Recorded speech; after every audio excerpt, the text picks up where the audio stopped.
Kyla, can you see the slide deck? Yeah. Perfect. All right. Let's see.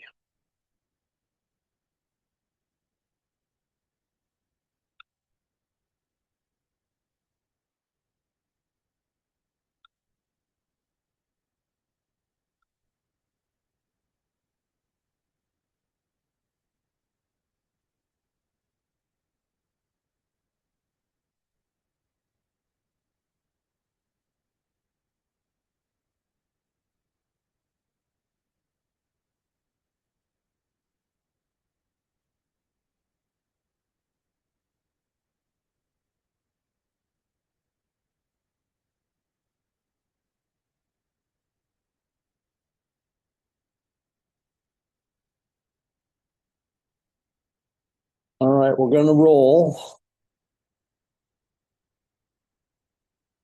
Kyla, have you been to any of these classes before? No, this is my first one. All right. All of these are on the hub. So yesterday's class will get uploaded eventually. I mean, not maybe it's already uploaded. I don't know. But sessions 1 through 5 are already on the hub. So if you miss any of these, they're there. I also would tell you to just come to a live class so you can ask questions as opposed to going to the hub, but that's up to you. And right now it's just me and you. So, oh, Jeff's here. Excellent. Got Jeff Gray. So there's two of us now, three of us, I should say. So just stop me if you got questions along the way. Awesome. All right, Breakthrough 120. Some of you have seen this class. Some of you are brand new. This is session number 2.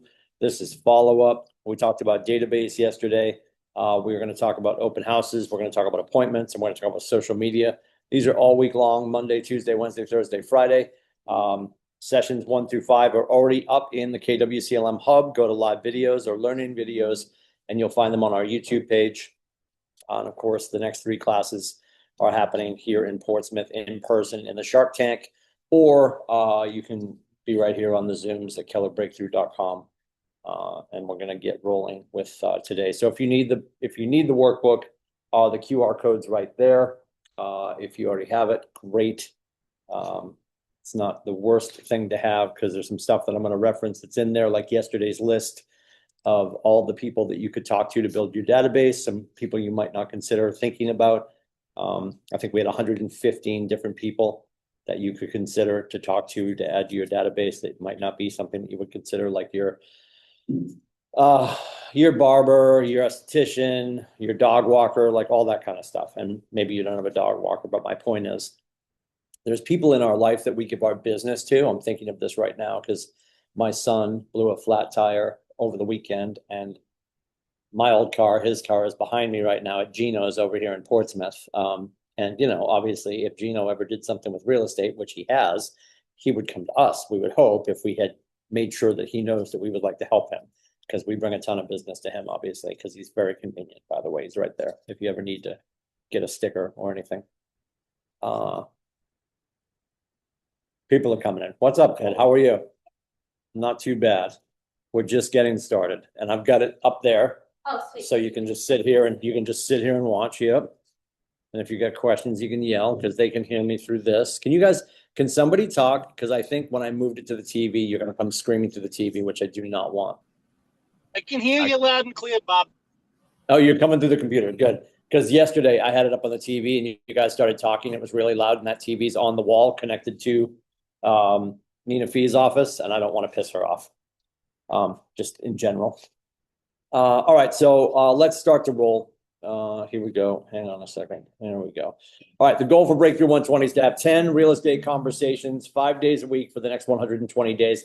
That doesn't stop, but the math, like why is it called Breakthrough 120? Yesterday I heard somebody call it breakout and outbreak, which is very exciting. So if you develop a rash, it's because you've been here. Breakthrough 120 is designed to help you get 9 more pieces of business over the course of 120 days. So the class, yes, Monday through Friday of this week, and also available online. If you go to kwclmhub.com, you can watch sessions 1 through 5 there as well.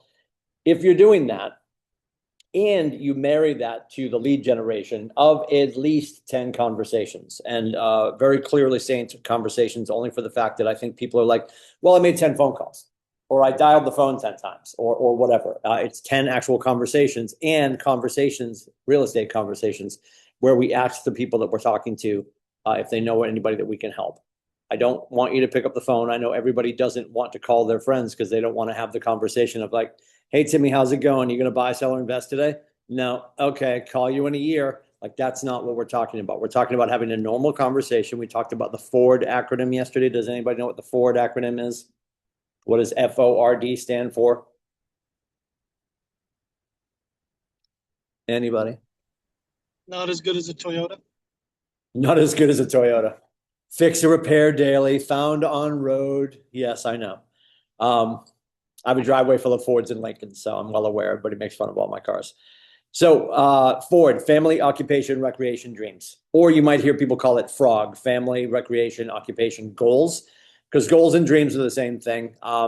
You're not calling your friend saying, so Stacy, what did you dream about last night? Like, that's not the point. Dreams and goals being considered the same category insofar as, and I talked about yesterday, you've got that friend that bought that boat and his wife is pissed because they bought the boat, but it's sitting next to the house in the yard in their residential neighborhood, not at the lake house that he promised her he was going to get. But he's got a golf and a gambling habit, so they haven't got the lake house yet, right? So we want to bring those conversations back up. Like, hey, last time we talked, you guys are going to get the boat. You got the boat. What's going on with the lake house? And then, well, we're not sure, and we're looking and all that kind of stuff. That kind of stuff. Or they're thinking about retirement. Like my sister just went down to Florida to spend a week in Florida in July to see if they could stand the heat. And the vote is yes, she can stand the heat. So, those kind of conversations about goals and dreams. So family, occupation, recreation, dreams. That's what Ford stands for. And honestly, if you think about it organically, Ford is going to happen every time you have a normal conversation. You go out with your friends for cocktails or coffee or dinner or lunch, and they're going to ask about your folks. They're going to ask about your spouse or partner. They're going to ask about your short people, your dog, your cat. Then they're going to be like, hey, how's Biberty Mutual, right? And then maybe after that, like, hey, how was your fourth?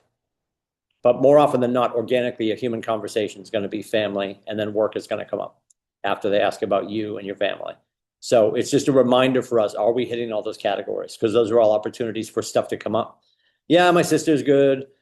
She broke up with her boyfriend. She's looking for a place. And we're not doing this to hopefully get those things. We're doing this to have conversation that's going to be all encompassing about them, so they feel heard and cared for. Our job is to just have conversations consistently with people that we want to serve eventually. James Shaw said this a long time ago. If you love people, you will talk to them all the time. If you love money, you will talk to them when they're reaching for their checkbook. And if that just punched you in the chest, that just means you're a bad person. Nothing I can do about it. I'm Irish Catholic, so we live in the guilt. I'm just telling you right now, if we're staying connected in the gap, and you hear me say this all the time, the average human, the average American is going to move you used to say 5 to 7 years. I would say 7 to 10 now. Average human is going to move every 7 to 10 years. So our job is, how do we show up in the gap in between those transactions? And not because we're counting down, but you're not going to call back in 6 years, 364 days and nail it like they're a human scratch ticket. It's about staying connected and talking to them about their life, simply by going on social media and seeing that their dog passed away and calling to have that conversation with them, or their daughter graduated, not just showing up when we find out that maybe they're moving. Because what will happen if you play that game is you will help the Lindsays move, and then in 6 years, you're going to drive by my house and you'll see somebody else's sign in the front yard and be like, oh my God, why wouldn't he call me? Because it's not my job to call you. It's your job to stay in touch with me. And we struggle with that. We get in our heads as realtors because we're egomaniacs. I love all of you, but our ego gets in the way. And we're like, oh, they're a client for life. There is no such thing. Even if you have a client and you serve them 7 times in a row, they're still not a client for life. And I mean that legally, is as soon as the ink dries and the paperwork gets filed with the county, they could be anybody's client. They go back to consumer, they go back to civilian.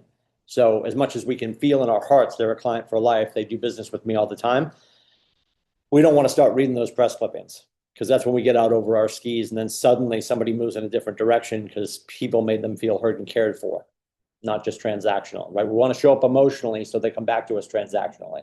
That's how this game gets played. We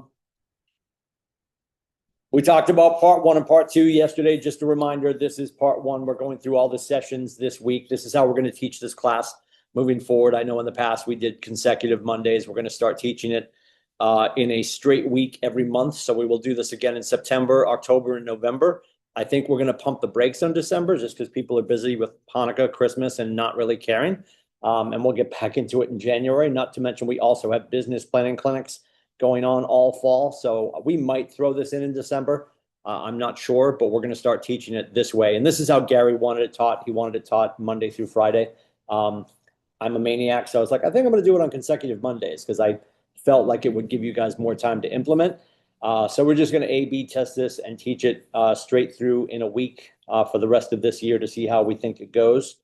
Outside of that, when you finish this, then you go into part two, which is the 120 part. And part two is doing the damn thing. So here are the categories in no specific order, but this is how they show up in our market center.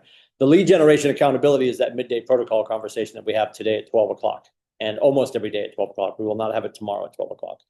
But most days you will see it on the calendar at 12. We actually meet in the same room in which people are doing their lead gen. So that takes place in kwbreakthroughclub.com. And at 12 o'clock, I come on and I'll start to ask you guys how many conversations or interactions you had, how many agreements you got signed, and how many appointments you set to sit with buyers, sellers, and investors to sign those agreements. Conversation framework and practice. That should be going on all of the time. That's you doing work on scripts by yourself, maybe with a script partner. We demonstrated yesterday. I think one of the best places to do it is with your AI. If you have an AI that you're using right now, I would start doing it with that. It's an easy way to do it while you're driving and just give them a prompt and tell them what you want to work on and have that conversation with your AI. They'll start to learn your habits. Hopefully they'll make things trickier for you, and at least you're getting some time in. I think the promise of us, like, oh, I'll get a scripting partner and I'll start to script with them every morning before I get on the phone, that gets away from us. So you could simply tell your phone to remind you to do a little scripting with your AI partner, and I think that's going to be beneficial. I'd rather have you doing that than not doing it at all. So that's where that comes in. Our lead generation strategies, that's this class. And that's what we're talking about all the time during Breakthrough. And then mindset and motivation. Mindset and motivation, I would say, is the James Shaw call at 8 o'clock, and then the quick start at 8:30. So that's how that shows up as part two in our market center. There's how you can get to the Breakthrough Club every day, 9 to noon for lead generation. And I know that people think like, I don't need to go to a Zoom room and sit in a Zoom room like a polar bear in a tank so people can watch me do my lead gen. I completely appreciate that. It's not a big brother effect. Actually, I was talking to somebody yesterday and she referred to it as body doubling insofar as doing the same thing that others are doing. Like I would call it like it's just human nature that people want to do hard things together. So it's more of a solidarity. Although at the same time, when you go into a space where you are convinced that it's going to be really difficult, and then you go in and you see people on the phone making their calls and nobody's crying, nobody's bleeding, people are actually smiling. It's just a safe space to go do your lead gen, whatever that looks like. If that's phone calls, if that's text, if that's DMs, if that's working on your newsletter, if that's working on your marketing, are you doing your lead gen? Because I hear from agents all the time, I don't need Breakthrough Club to do my lead gen. And then I ask them how their lead gen's going, and they sort of trail off, and they don't really have an answer for that. And it's not a statement of judgment, but I will remind you, and I told you yesterday, so this is simple math. Yesterday, I reminded you that we're 90 days out from November 1st. So today's November 2nd. So if you want November 2nd money, if you want money to buy 8 days of Hanukkah gifts and Christmas gifts and pay your bills and build the life that you want, this is why we need to get into action. And then the midday protocol is every day at 12 o'clock. Well, almost every day at 12 o'clock. I keep saying every day. Most every day. We do it at 12 o'clock. And that's just the accountability call. And don't be afraid to go there and just hang out. Dominic can speak to this. Jeff can speak to this. We have people that go into the midday protocol and they're visiting, and that's perfectly fine. I need you to understand two things. It's for accountability. It's for you to go and listen to the conversations that other agents are having. I'll tell you, other agents are happy to show up. Maybe not happy. They're fine to show up and report zeros.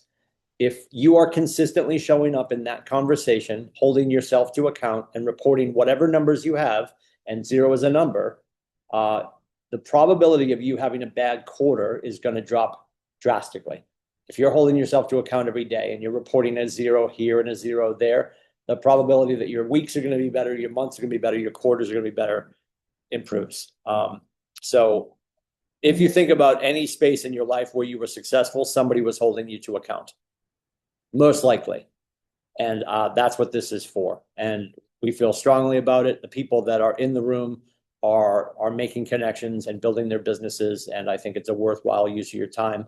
We're out of that call by 12:30. At 12:30, you're quote unquote done with lead generation. You're done with your accountability. You should be off to appointments. And if you're not off to appointments, you can get back into lead generation. Or you're an independent contractor and you can be like, I'm going to go talk to my cat and make lunch. That's also an available choice. But if you don't have appointments in the afternoon, I would recommend you probably keep contacting people. Because again, the 10 conversations a day, I would call that a bare minimum.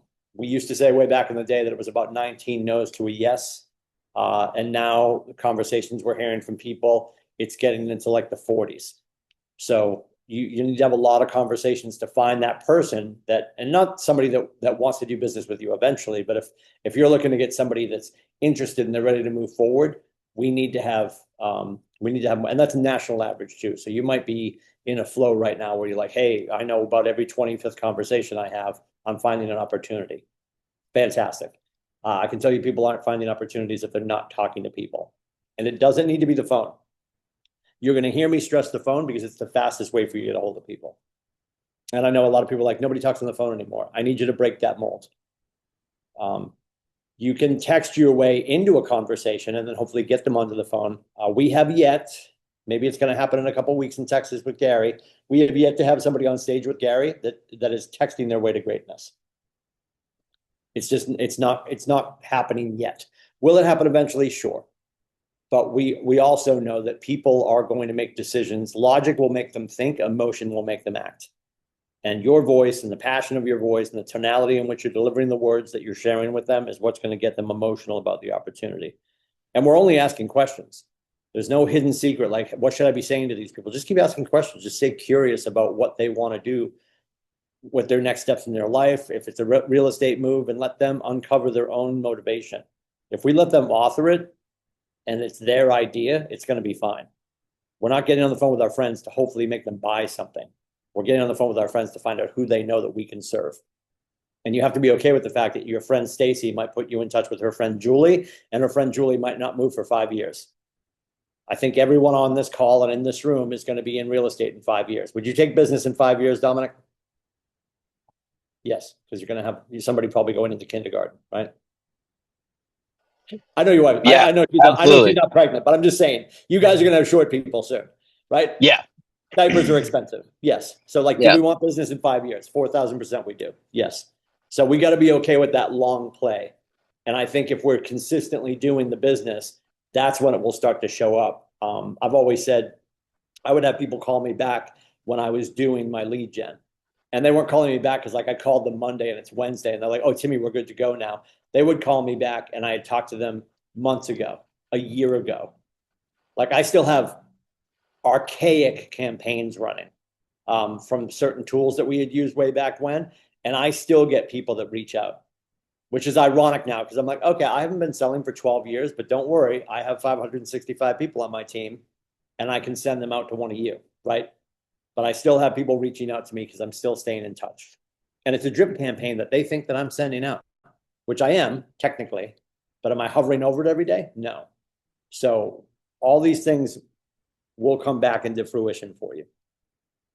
All right, so today we're going to talk about lead follow-up. We're going to utilize the functions of Command or your chosen CRM. And we say your chosen CRM because not everybody's using Command. Command is to what you have access to as a Keller agent. Some other people might be using Brivity or Follow-Up Boss or whatever. Figure out what your follow-up plans look like in those other tools. Inside of Command, you're going to see two different things. You're going to hear us talk about smart plans most often, and you'll also hear a term called campaigns. Smart plans are going to be the long-term play. Smart plans are going to be those 12-month things that are happening. A campaign is usually something that's date-driven. You would run a campaign for an open house next Saturday. and then it would stop. Where a smart plan would be something that's not necessarily evergreen, but it's gonna run like a 36 connect that we always talk about. That is 9 touches per quarter over the course of the year. That's a smart plan. You got to customize the type of smart plan you use with each contact based on their real estate needs and bring them value. Establish the habit of regularly updating your database with the information you gather about your contacts. So here's what this should look like. Number of contacts added to your database. Does anybody have their total number in their database right now?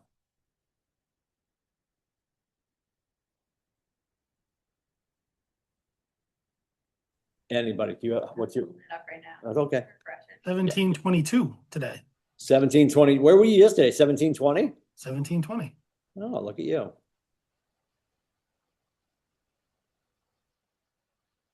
87. 87. Nice work. Okay. We want to get 201 as soon as possible. 201. As soon as possible. And I know that's like, why is that an important number? They did a study at Keller a couple years ago and they call it the 201 Club. Important too, because everybody's like, oh, I got the 201. Yes, and if you look at the 201 Club, it's a big deal to get to 201, and then there's a hyphen, and then there's 1,000. Somewhere between 201 and 1,000, but once you eclipse 201, as long as you are talking to that group of people regularly with a smart plan, the probability that you are going to have about 139 in GCI is the number, which is 139 in GCI would be good. Right now for us, a GCI check is probably about 12, 13,000. That would be 10 deals. You would be capping, right? So getting to that 201 is really important. I think people are just like, why do I need so many people in my database? What if I have a great group of people? Well, you want a bigger number because again, it's not like pots and pans. Like you get pots and pans for your wedding and you're like, yeah, I'm probably good. Like unless you're a maniac and you ruin them all, right? People aren't rolling through pots and pans real quick, but we do know the average American is moving every 7 to 10 years. So you need enough people in your database that you have a good enough rotation coming through your business cycle that you can help more people. That's the important thing. So moving towards that 201, if you're having 10 conversations a day, if it's people that are already in your database, good. Anybody you talk to should be going into your database. And I know it's clunky because you're like, if you're asking for people for information, I know people are going to push back and be like, yeah, I'm not buying anything, Timmy. This is the way I would always put it. Hey, Dominic, if you don't mind, I'd love to get some more information from you. I've got a brand new tool for my real estate business. I just want to make sure I have all your data points inside that so I can fill out your contact card. So if ever in the future I earn the right to serve you, I don't have to bother you for this again. I mean, if you got them at the point where they're answering questions and giving you stuff, and I would go as deep as you're comfortable to go. Like if you find out that their second cat is Fluffy, her middle name is Mildred, and her favorite color is pink, fantastic, right? When you sell your thumb drive at the end of your career, the amount of data you have in that thumb drive is going to denote how much money somebody's going to write a check for, right? And that's not the end game, but like the data is the thing right now. Like if you are going to step away and you are going to hand your business on, and I know I reference this book all the time. His name is Nick Crowder. I always get his name wrong. His name is Nick Crowder. It's called The Golden Handoff. There's a whole book that he wrote about how you can hand your business on.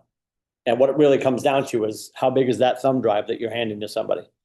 Because if you're handing somebody a thumb drive and it's got 15 names on it and 4 of them are duplications, they're going to give you like a $4 check, a cold hot dog, and a lime Ricky, right? You know, you want them to be like, oh, okay, this is a size, and there's a whole playbook for how they buy you out of it. Like you're going to get referral money for them. That's a conversation for another time, but I can't stress enough that the data that you're going to build is going to be the size of your business and the power of your business.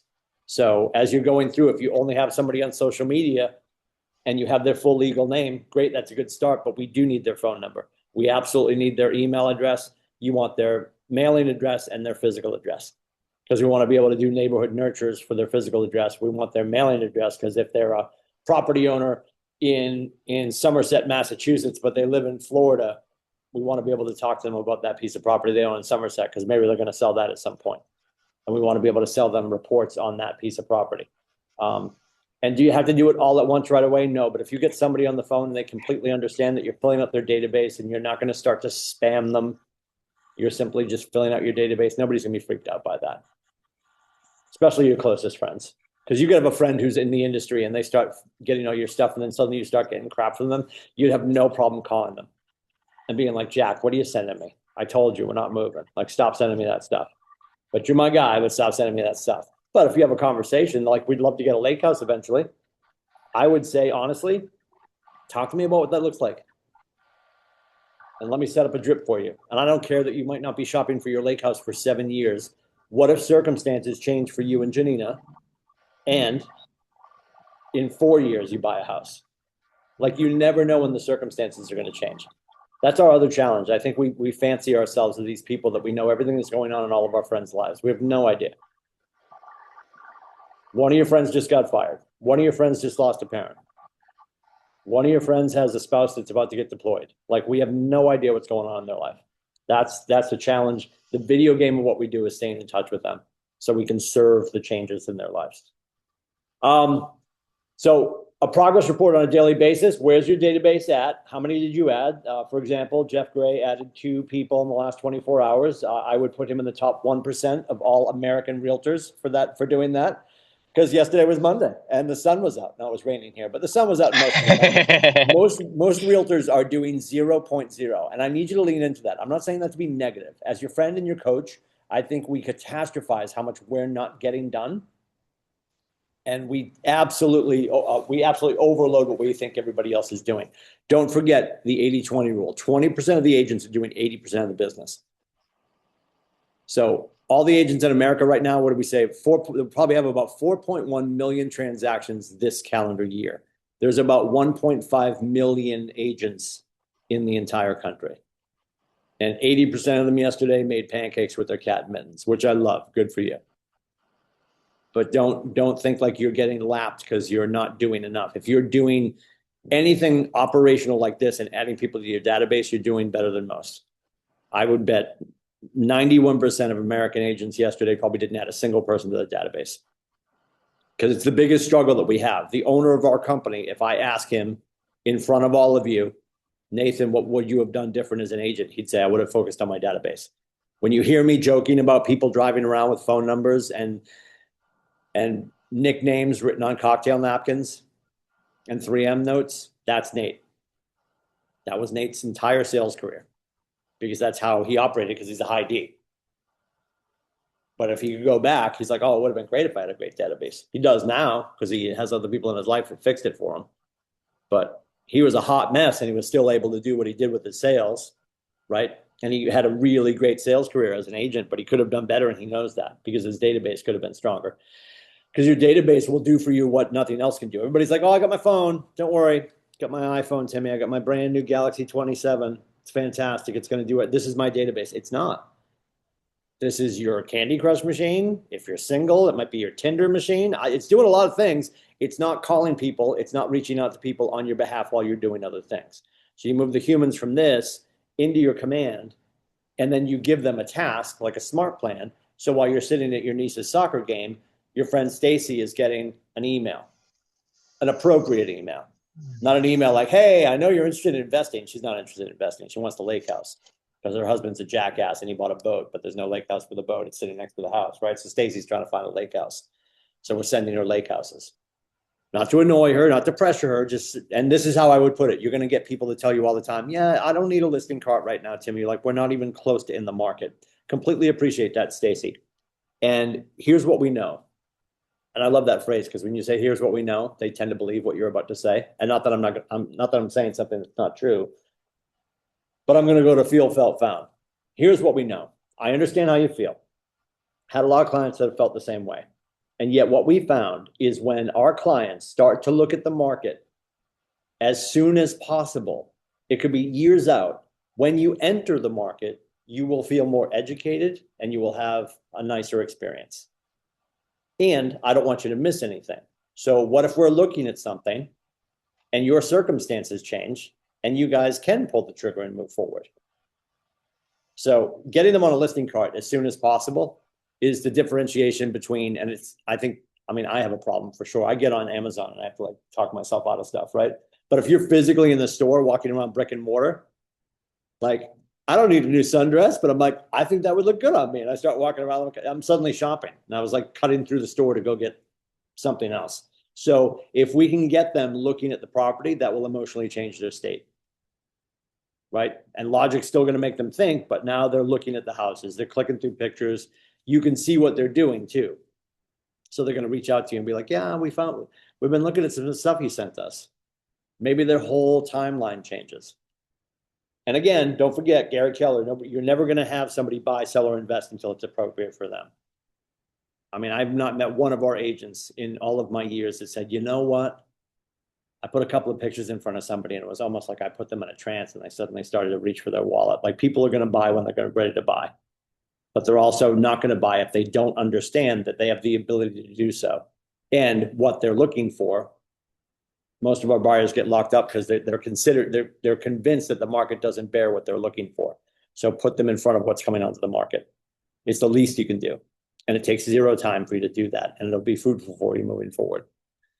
We want to track the conversations we're having. Don't forget, we're talking about conversations, not just dials, right? A lot of people track, well, I made this many calls. That doesn't matter. It's how many conversations did you have? And were those real estate conversations? Insofar as did you ask for the ability to serve your friends' people? And then follow-ups. And I know I talk about this a lot. I know this class is all about follow-up. I think our biggest failure as an industry is that we don't follow through. So if you ask Gary Keller, he'll tell you there's 5 jobs of a realtor. Does anybody know what the 5 jobs of a realtor are?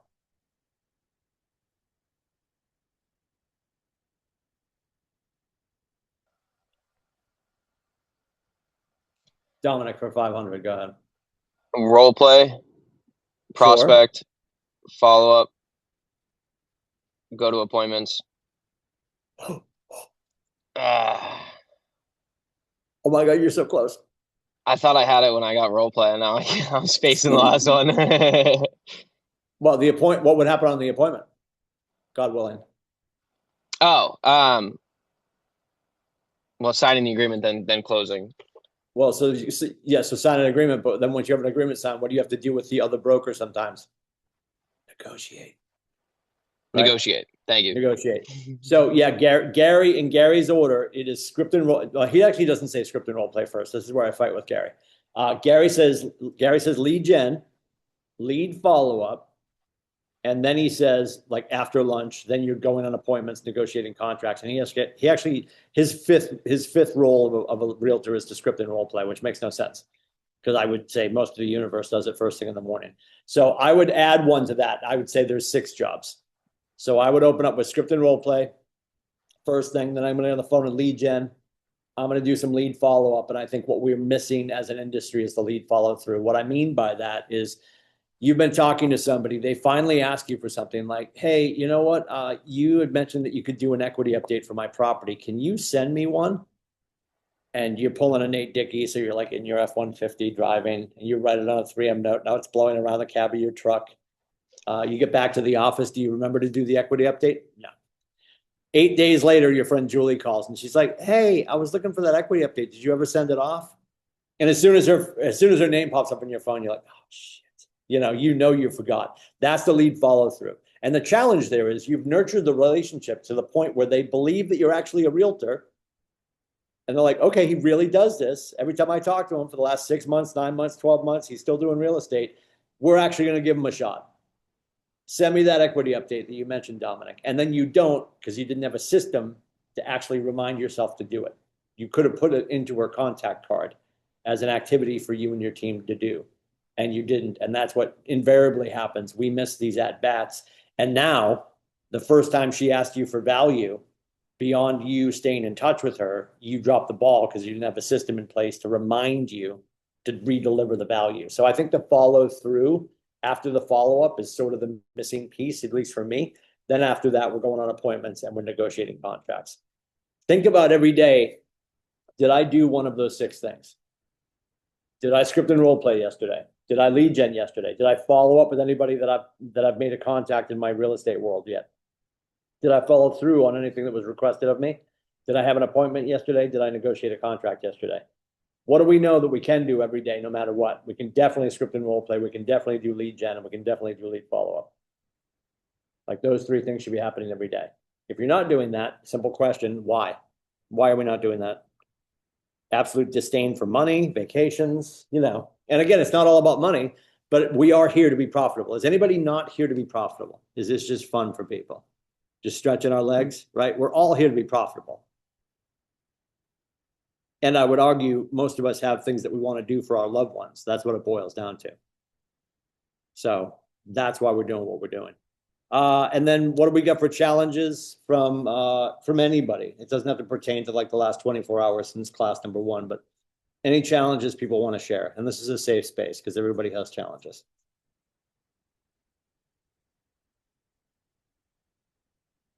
Dominic and Jeff have a huge list, so I know they have. So I'm just kidding, buddy. Go ahead. I signed a for sale by owner yesterday, but the first like 20 minutes of the conversation, I realized how little following up I had really done with him throughout the process. Because I basically got torn to shreds subtly, and by the time we got to the end and we were signing the paperwork, I was like, I don't know if I like the way this deal's written. So what did they say? Well, we ended up decreasing my commission, which I was a little more okay with when I was walking into it than when I was leaving it. Mainly just because of the way that it ended up all being priced out. Okay. But I felt like the biggest idiot. And when it comes to math, I am terrible with decimals. So I told him his transfer fee was 7.5%. And for the entire day, I literally couldn't explain this to somebody how I was messing it up instead of what it actually is. So mathematic wise, he like through the roof, like, I'm not paying all this money. And I was like, you're right. It sounds really high. I don't know what's going on here. So once I actually figured that out, we reconciled, we got everything back onto a level playing field. But with the mathematics, with my own insecurity now after smearing all over my face, I really wasn't myself anymore on the other side of the table. And I was just a small man looking for every inch I could get on the paper, and I walked away with less than what I would like. I appreciate that. So let's talk about the benefits of what happened yesterday. Can everybody recognize the fact that you got an expired sign, a FSBO, right? A FSBO, yeah. You got That's a FSBO huge, signed. man. Well done. Yeah, you got a FSBO signed. Like we need to sit with that for like a couple seconds. If you got jammed up on the math, that's you getting better at having that conversation. Like anytime somebody has a car accident of a transaction or something falls through their fingers, the blessing is, God willing, that hurt so much yesterday, you'll never let it happen again. Right? Yeah. Yeah. So like, I know in this industry, it really hurts because we tend to learn with our pockets, right? Your bank account learned a lesson yesterday. Your future learned a lesson yesterday. Probably don't tell your fiance that you learned a lesson yesterday. I'm sure she knows. She does. I'm sure she knows. That's why you're in the basement. You sit down there for a while. You think about what you did. But in the grand scheme of things, dude, you signed a FSBO yesterday. You know how many people didn't do that yesterday? All of them. I was going to bring that up. Or on the Zoom sign a FSBO yesterday? Did not. Yeah.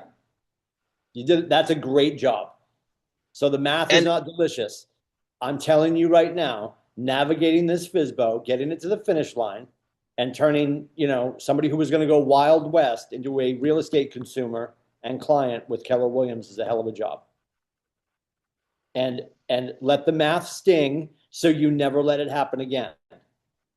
The fact that you just said to me, and I know you're in your freshman year, but the fact that you just said to me, on the way in, I was okay if my math melted a little bit. Don't ever say that out loud again. And even if that's an internal monologue that you never share with your coach, you're still having the internal monologue. Like, okay, I just want to get this listing. I'll let him kick me in the face and take some of my money back. No, like you're helping him. I promise you're going to net more for him than he would have net on his own, because you're going to broaden the conversation to more people. He was attempting to narrowcast to the 7 people on his street. You've already broadcast it to 565 people at your office. Never mind when you actually push play and put it on the internet. Yeah. which I know he'll argue he was on the internet too, but he probably used his wife's phone to take 2 pictures with an iPhone 2, and he put it on MySpace. Like 9 people saw his house, right? Or they were going to see his house. So Yeah. I need you to celebrate the fact that you got a FISBO sign. That's a hell of a job. I appreciate that. Thank And you. I need you to never forget that you got kicked in the face over your math and protect that for the rest of your life. Like Yes. that learning, anytime somebody has that happen, I'm like, well, the beauty is you're never going to let it happen again. And if you do let it happen again, don't tell me. All right. Congratulations, though. I appreciate that. I appreciate that. And I Anybody- mean, Go ahead. like what you said though, and I mean, I was gonna kind of chime in a little bit earlier. One of like my mantras whenever I try to do something or I'm a little sluggish one day and I'm worrying that I'm not gonna do something, I literally just ask myself if this is something that other agents are supposed to be doing, whether or not they do it, is it something they're supposed to be doing? That's a non-starter, it has to get done. Mhm. And then I have a little bit of an unorthodox approach to a lot of the stuff I do. So I ask myself sometimes, is this something other agents won't do? And then Mhm. usually I end up doing it. Mhm. But if you can remind yourself that there's thousands of people not doing what they would have done if they were getting a weekly paycheck of $1,500 every week, those are the moments when you truly get to become not only a better person, but a better self-sustained individual. And that's, in all honesty, what life's all about is growing at one day or the other. So if we can remind ourselves that that's a huge bit of fulfillment that your heart can carry, let alone your mind. Yep. But hop off the soapbox. No, you did a great job. Congratulations. All right, we talked about fears yesterday. That this permeates through the whole class because Gary did a huge study on fear. Rational fears and irrational fears. Does anybody have a rational fear that they currently have in their real estate business? Irrational fears are also allowed, but like obviously, my favorite irrational fear is I'm afraid of sharks, so I won't go in a swimming pool.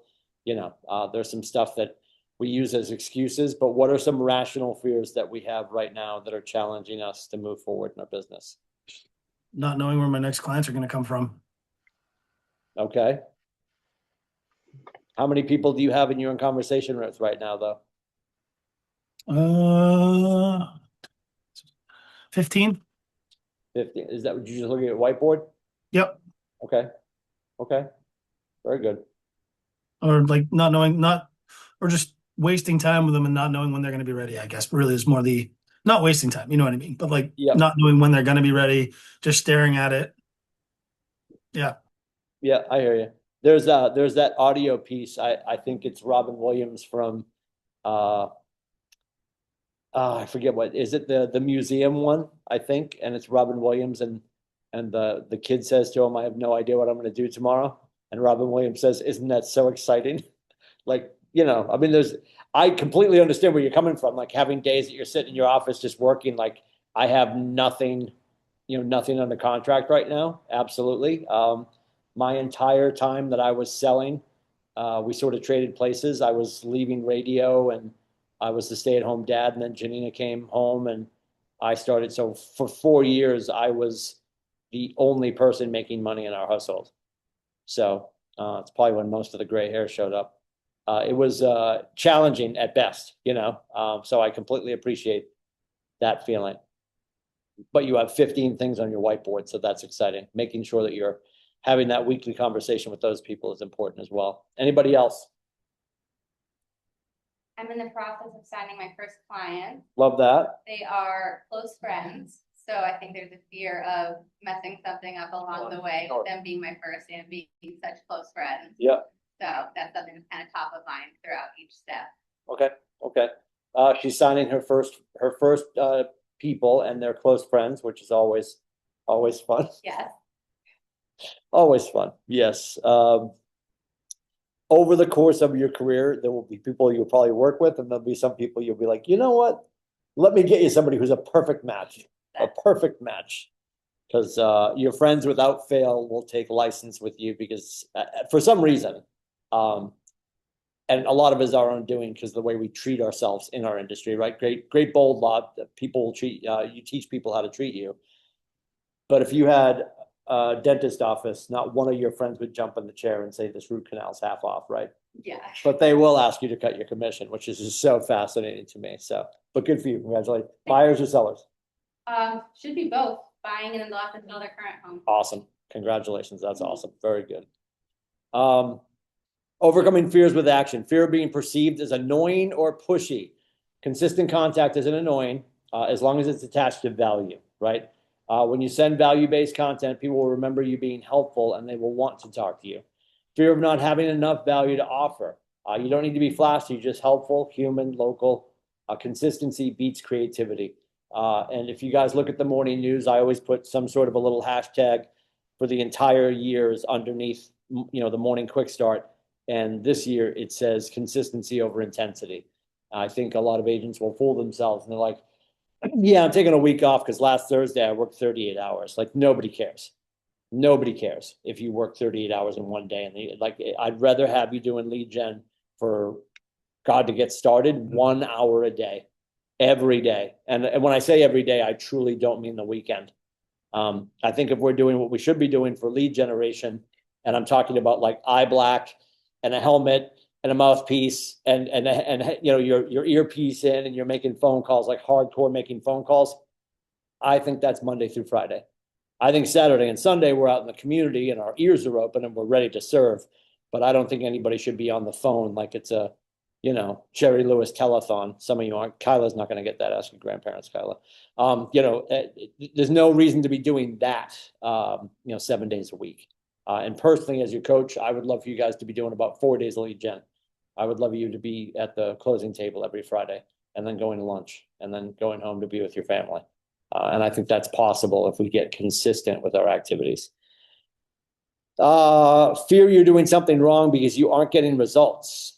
Real estate follow-up is like gardening. Most of your effort pays off months or years later. So true. Tracking the small wins, one reply, one open, one thanks. Even if we're not happy with our total commission, getting a FSBO signed, Dominic, is still a huge win. And we should not forget that. Is that good? That's your second listing? That's my second FSBO, my third listing. Third listing, second FSBO. All right. Excellent. Yeah, it would have been the third, and it would have been 3 in 3 months, but he had an issue on Friday, so we had to reschedule for Monday. Okay. Well, that's still okay. Still the little feathers, it's just a little. Still, I know. I get it. God, if you don't read that sentence quickly enough, that's a bunch. How will you choose to expose yourself to your fears gradually to overcome them? That's poorly written. To overcome them. So what are you doing to get out of your comfort zone is really what that question is asking.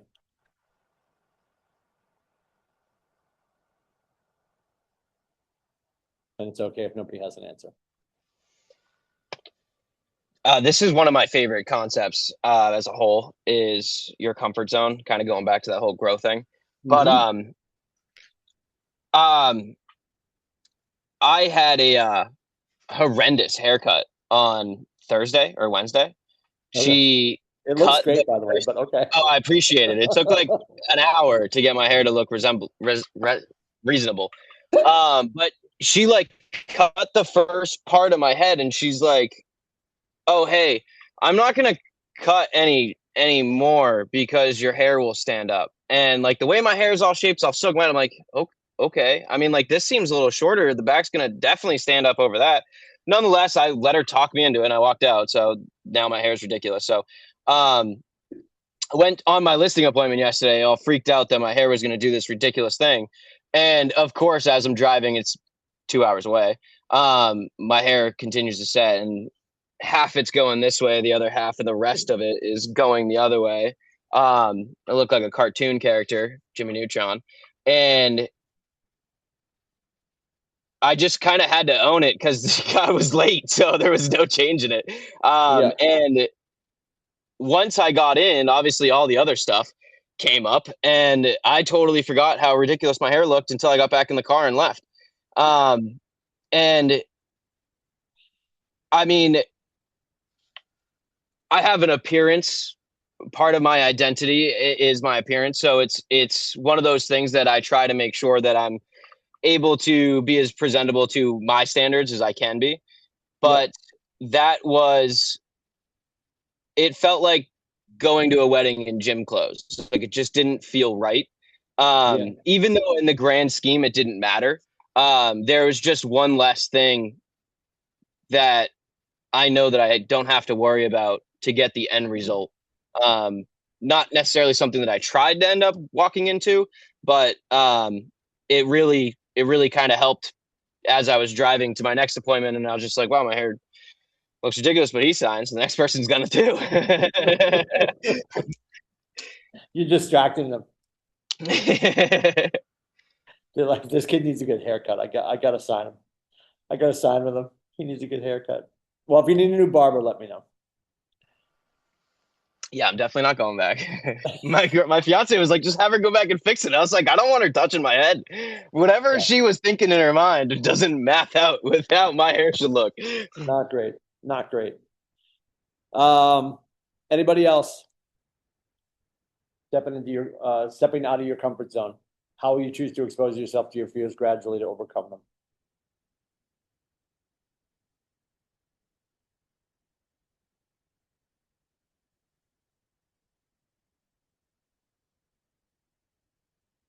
Kyla, are you fearless? No. Okay. You got anything for us? I don't know. I just kind of throw myself into things, force Okay. myself to do them. Okay.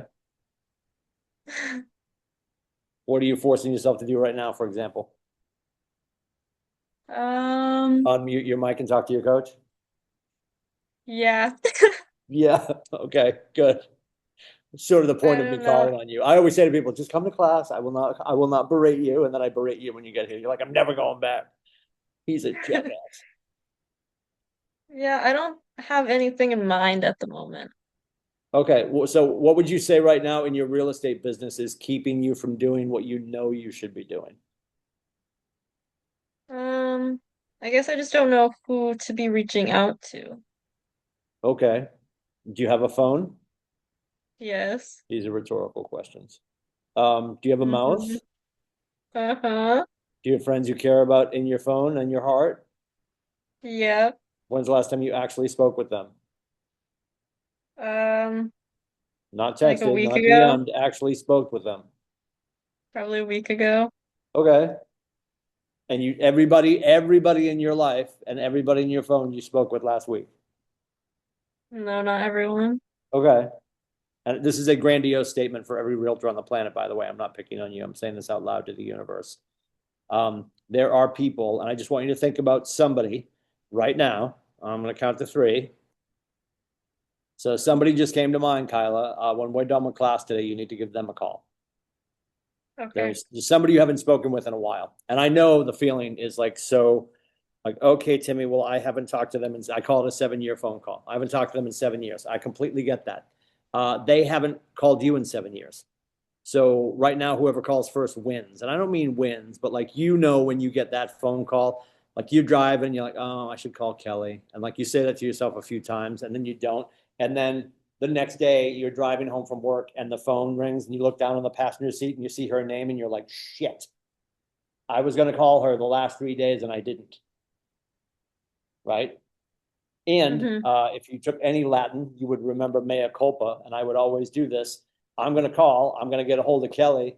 And when she picks up, like, hey, Kelly, it's Timmy. I'm so sorry. It's been so long. How are you? Like, just fall on their sword. Because they're thinking the same thing. Well, like, I haven't called you either. They're having this internal monologue with themselves. So, like, nobody's out of order. And we have the math on this. This is a real stat that I just made up. 0.0 humans will be pissed off that you called them out of left field and asked them how they're doing.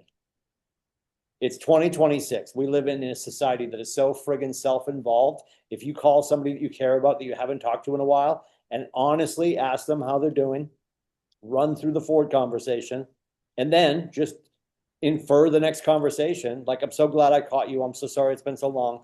Let's not let this happen again. I'll talk to you soon. And what does that mean? That means you're going to call her in the next 90 days. Because if we're doing the DTD2 or anything like that, I'm going to talk to my people at least once a quarter. And if she's not a phone person, cool. But you did get a hold of her and she did pick up, right? Everybody says, well, people aren't phone people. But if you call people, they will pick up. They might not call you. And then they'll realize, oh, like actually talking to somebody felt good. Like, do you realize how many Americans won't have an actual voice-to-voice interaction with another human today?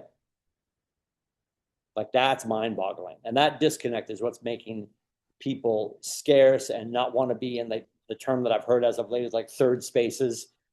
Like your first space is your house, your second space is work. And people are like not willing to go out because they don't want to be around people because they don't understand them anymore. People are getting stuff delivered to their house. People aren't going to restaurants anymore. Like, just be that voice that she probably needs to hear that's not physically and emotionally asking her how she's doing. Make that one call today.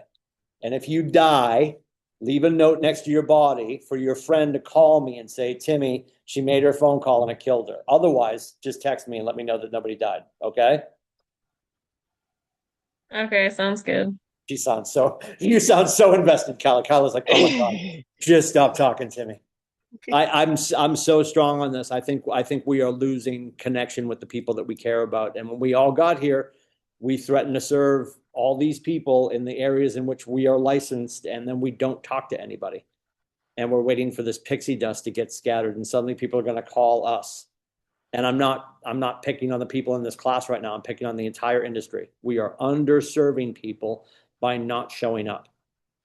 If you want to be a secret agent, like, go get the trench coat. But I can tell you, secret agents are one thing. Starts with a capital B, ends with a rogue. Like, they're not making money. And then that's ultimately like, yes, does this feel good? Is it crazy changing people's lives with real estate ownership and investment? Yes. But the best part is, based on the amount of conversations and the quality of the conversations that we're going to have on a regular basis with the people that we care about, every one of those conversations on average at our market center is a $13,000 to $14,000 GCI check. Like, your friends at Liberty Mutual aren't making $13K a week. And yes, that's $13K coming in. Then you got to pay Gary and you got to pay Kaylee and you got to pay Washington, damn it. Right? But you're still walking away with $7,000 probably after Washington. As many times as you want. But it's not going to happen if we don't talk to our people. So, and I would do that on a regular basis. Even if you know you have some clients you got to call back, or you've got some leads that came in that are people that you don't know, I would still start my morning making a phone call to somebody that I care about and just do a gratitude call. And you'll hear people say this on Tuesdays all the time. They'll call it Gratitude Tuesday. Oh, I make my gratitude calls on Gratitude Tuesday, which is like corny and funny, and it still works. But I would argue, as your friend and your coach, make a gratitude call every day to get started. There's a great video, if you guys look this up, and we can play it too. If you go into the YouTubes, there's a group in YouTube called Soul Pancake, and they have a whole study they did with gratitude. And they bring these people in, and they ask them who they're grateful for. And then once they finish their story about who they're grateful for, they tell them to call them. And what's incredible is, more often than not, the people on the other end are like, are you okay? Because everybody's like, why are you calling me? Why are you having this conversation, right? And the way people feel after they make that call and start their day that way is going to put energy. And then you make a few calls to some people that you don't know, or some tough phone calls to some people that you haven't talked to in a while. And if your energy starts to deplete, you call somebody else that you talk to regularly or interact with regularly and just do another gratitude call. And what does a gratitude phone call look like? It's me driving past the soccer fields in Portsmouth and then calling Jeff and saying, hey, Jeff, it's Timmy. Sorry it's been so long. I was just driving past the fields where our kids met. I'm so glad our kids connected with soccer a handful of years ago. I'm glad that I met you and your wife. And I'm so sorry it's been so long. How are things going? You know, or I don't even think I said it in there somewhere. I'm just really grateful that we met. I think I said that. Like, that's it. People aren't getting phone calls. Never mind if they get a phone call from you that's a gratitude call. And they're not going to be that worried. They're going to be like, wait a minute, is she making real estate gratitude calls because it's Tuesday? They're not. We overthink everything. People have their own stuff going on. But if we can break that pattern by just showing up, and this is the video game of what we do. Like, if you really think about what we get to do as real estate agents, is we get to call the people that we care about to find out who they care about to see if we can serve them. That's it. Like that's a complete sentence. And if we're doing that enough, we're going to trip over the opportunities to serve people. And on top of that, I mean, you know that there's people inside your phone that you enjoy talking to anytime they pick up the phone, just more than the average conversation you have with people on your phone. And I mean, I talk to a lot of people that are not in my phone, and I should say I call a lot of people that are not on my phone, and I talk to a few people. But one of my favorite things to tell someone when they're like, hey, I'm in the middle of something, I was like, hey, no worries. If it's easier to give me a call back, I just wanted to have a conversation with someone and really like laugh for a minute. The day's been a little bit rougher than I anticipated. And I know we had a great conversation last month. Just wanted to dive back in with you. Do you have a couple minutes? And then sometimes they say, hey, no, I really don't have a moment, but I'll call you back. And those people usually do end up giving me a call back. But it's also just letting them know like, hey, I know I'm at work. You're at work. Do you have a minute? Water cooler talk you're going to do anyways with the people that you work with. But it's also letting them know like, I actually enjoy talking to you. Like let's have a real conversation, not just shoot the stuff around and see what sticks at the wall.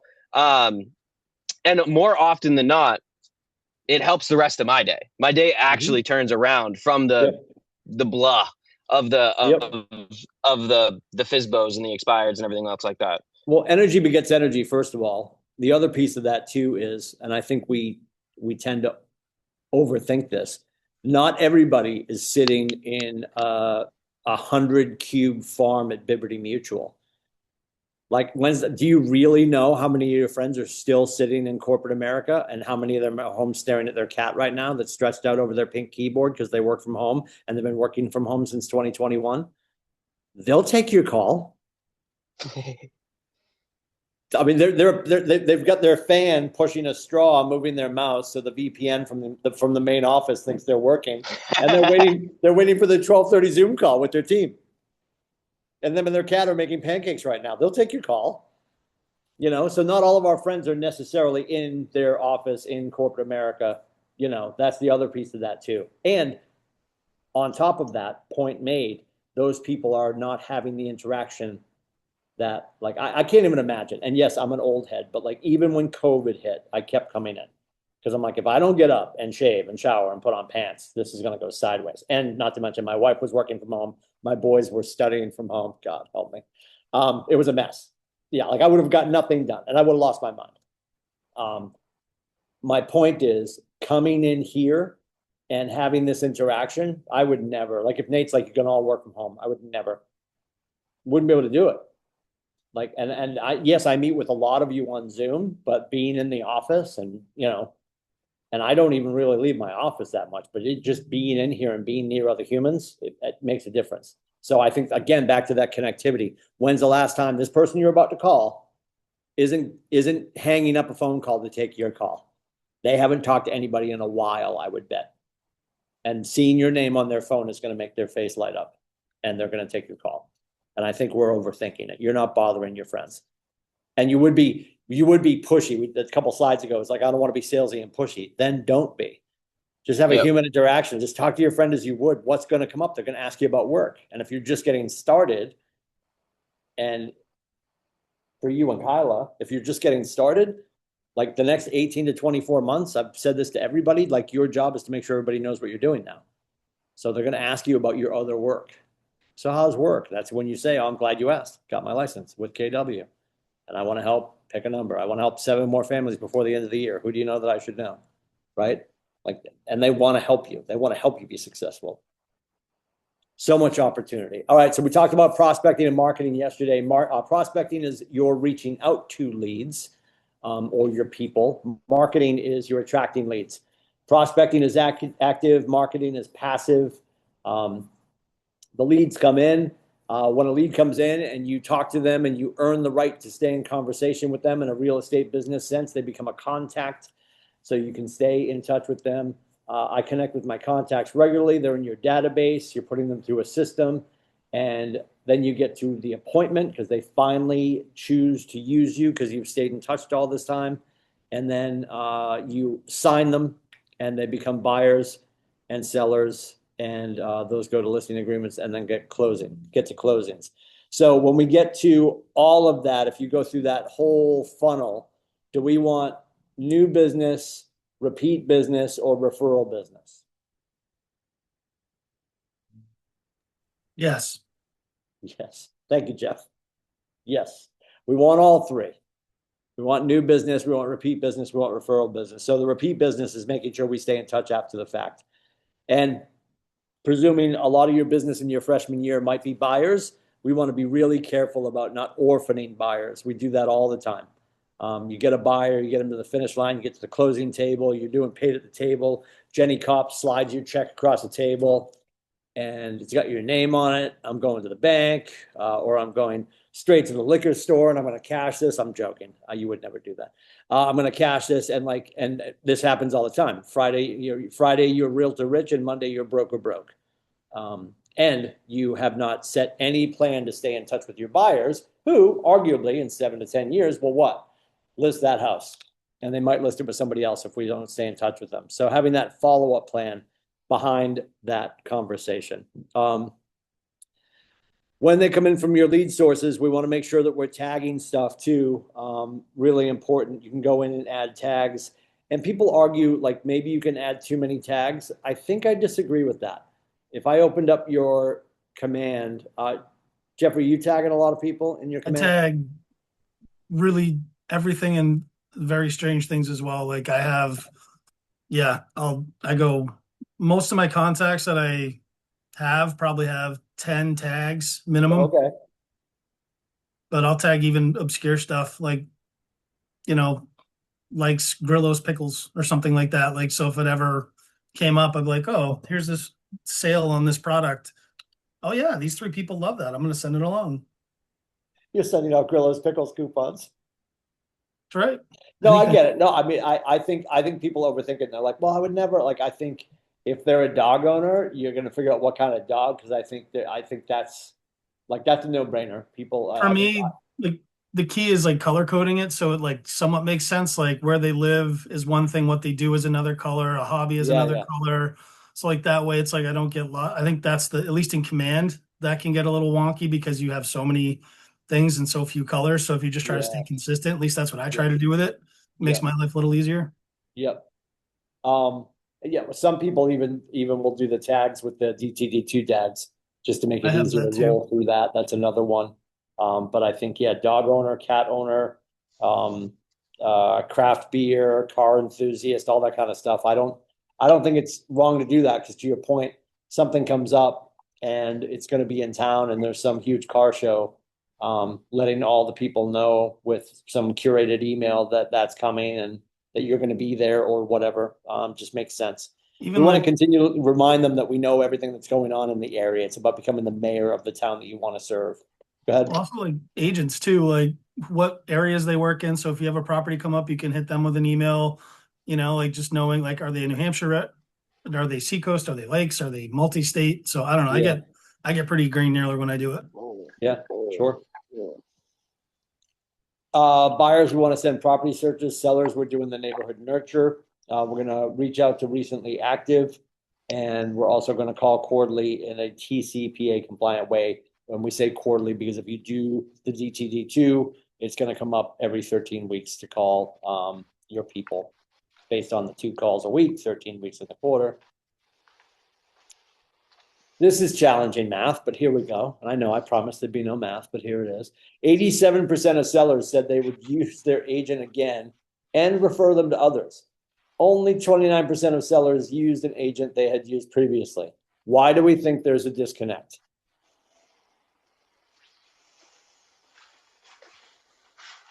People don't stay in touch. Correct. It's the mentality of, oh, they're a client for life. They'll call me back. When you're asking that question, you're talking to that person. When it comes time to do it again, there's no more communication. Yep. Right below that, 91% of buyers said they would use their agent again and refer them business, but only 15% of buyers used an agent they had used previously. So basically, 15% of your buyers will come back and list with you. And that, again, is all our fault. And that's coming from NAR. That's a huge challenge. That's just staying in touch in the gap in between transactions, doing that with the smart plan of 36 Connect. And if you look at the 36 Connect, I think people get overwhelmed like, oh, that's a bunch of phone calls. It's actually only one phone call every quarter, which isn't crazy. Just follow the DTD2 and you'll stay in touch in that regard. They talk about 36 Connect talks about doing events. It actually has only 2 events in there. I think an easy way to make your life easy I would run 4 events. That's what I would do. I think if you're in the Dover area, they have, I always get the name wrong, but it's like the Apple Harvest Fest, whatever the hell it is in Dover. This massive thing. There's too many people. I like people. I've seen the pictures. There's too many people. But if you like apples and people that much, I would do the Apple Harvest Fest thing in Dover. Get yourself a table down there.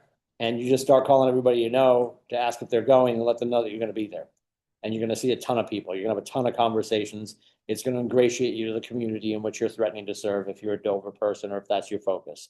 I think the no-brainer coming up, and this is a no-brainer coming up, and I think any farm stand would be happy to do this. You do an event somewhere between October 15th and November 15th at a farm stand, cider donuts, cider, pumpkins, corn stalks, face painting. You get your photographer to be there. In my head, I would say you're running this from 10 to 2. I would say you have your friend who's your photographer of choice is going to be there from 10 to 12. On the invite, you make sure you tell everybody that you're taking family holiday photos from 10 to 12. So when they get there, before they get cinnamon on their shirts and all that kind of stuff, the family can show up dressed as they want to dress for their holiday card. They're getting a professional photographer to take their family photo. You could set it up somewhere if there's a white fence, and it doesn't need to be a white fence, but my point is you could have a faux white fence with garland. So it does look like a holiday photo. It doesn't have to be. So there could be a section set up for your photographer to do that. Why would your photographer do it for free?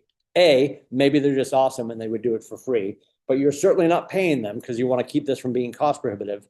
You're going to remind them that you're about to introduce them to all your people who only work with you for real estate reasons. But as soon as they start to work with your photographer of choice, now they're getting senior photos, engagement photos, all the other photos that your people would be taking in their life. And that might be the only reason they come to your event. Doesn't matter. It doesn't matter. They're coming to the event for that. That's the value add for them. You're going to send out 500 cards and invite 500 people to this event. Maybe 100 people show up. I would not focus on the fact of how many people show up. Focus on the fact that an invitation is sitting on their island in their kitchen and they feel cared for because you invited them. But I think somewhere between October 15th and November 15th, it's at a corn maze farm stand where they can buy cider and cider donuts, pick up their pumpkins, pick up their corn stalks. You're cross-pollinating your business with the farm stand. The farm stand is going to benefit from it monetarily. You're not jamming them up. It's an open space. And I think that is not very cost prohibitive. If there's any expense, you can probably get a lender, Brad Kelly, or somebody else to get involved and help you out with it. And you'll be in and out for some blood, sweat, and tears, but it's not going to be cost prohibitive. And I think that's the thing you can hang your hat on. Why should you do events like that and maybe 3 other events? So you're doing an event every 90 days because now you're no longer doing lead generation. You're doing lead invitation.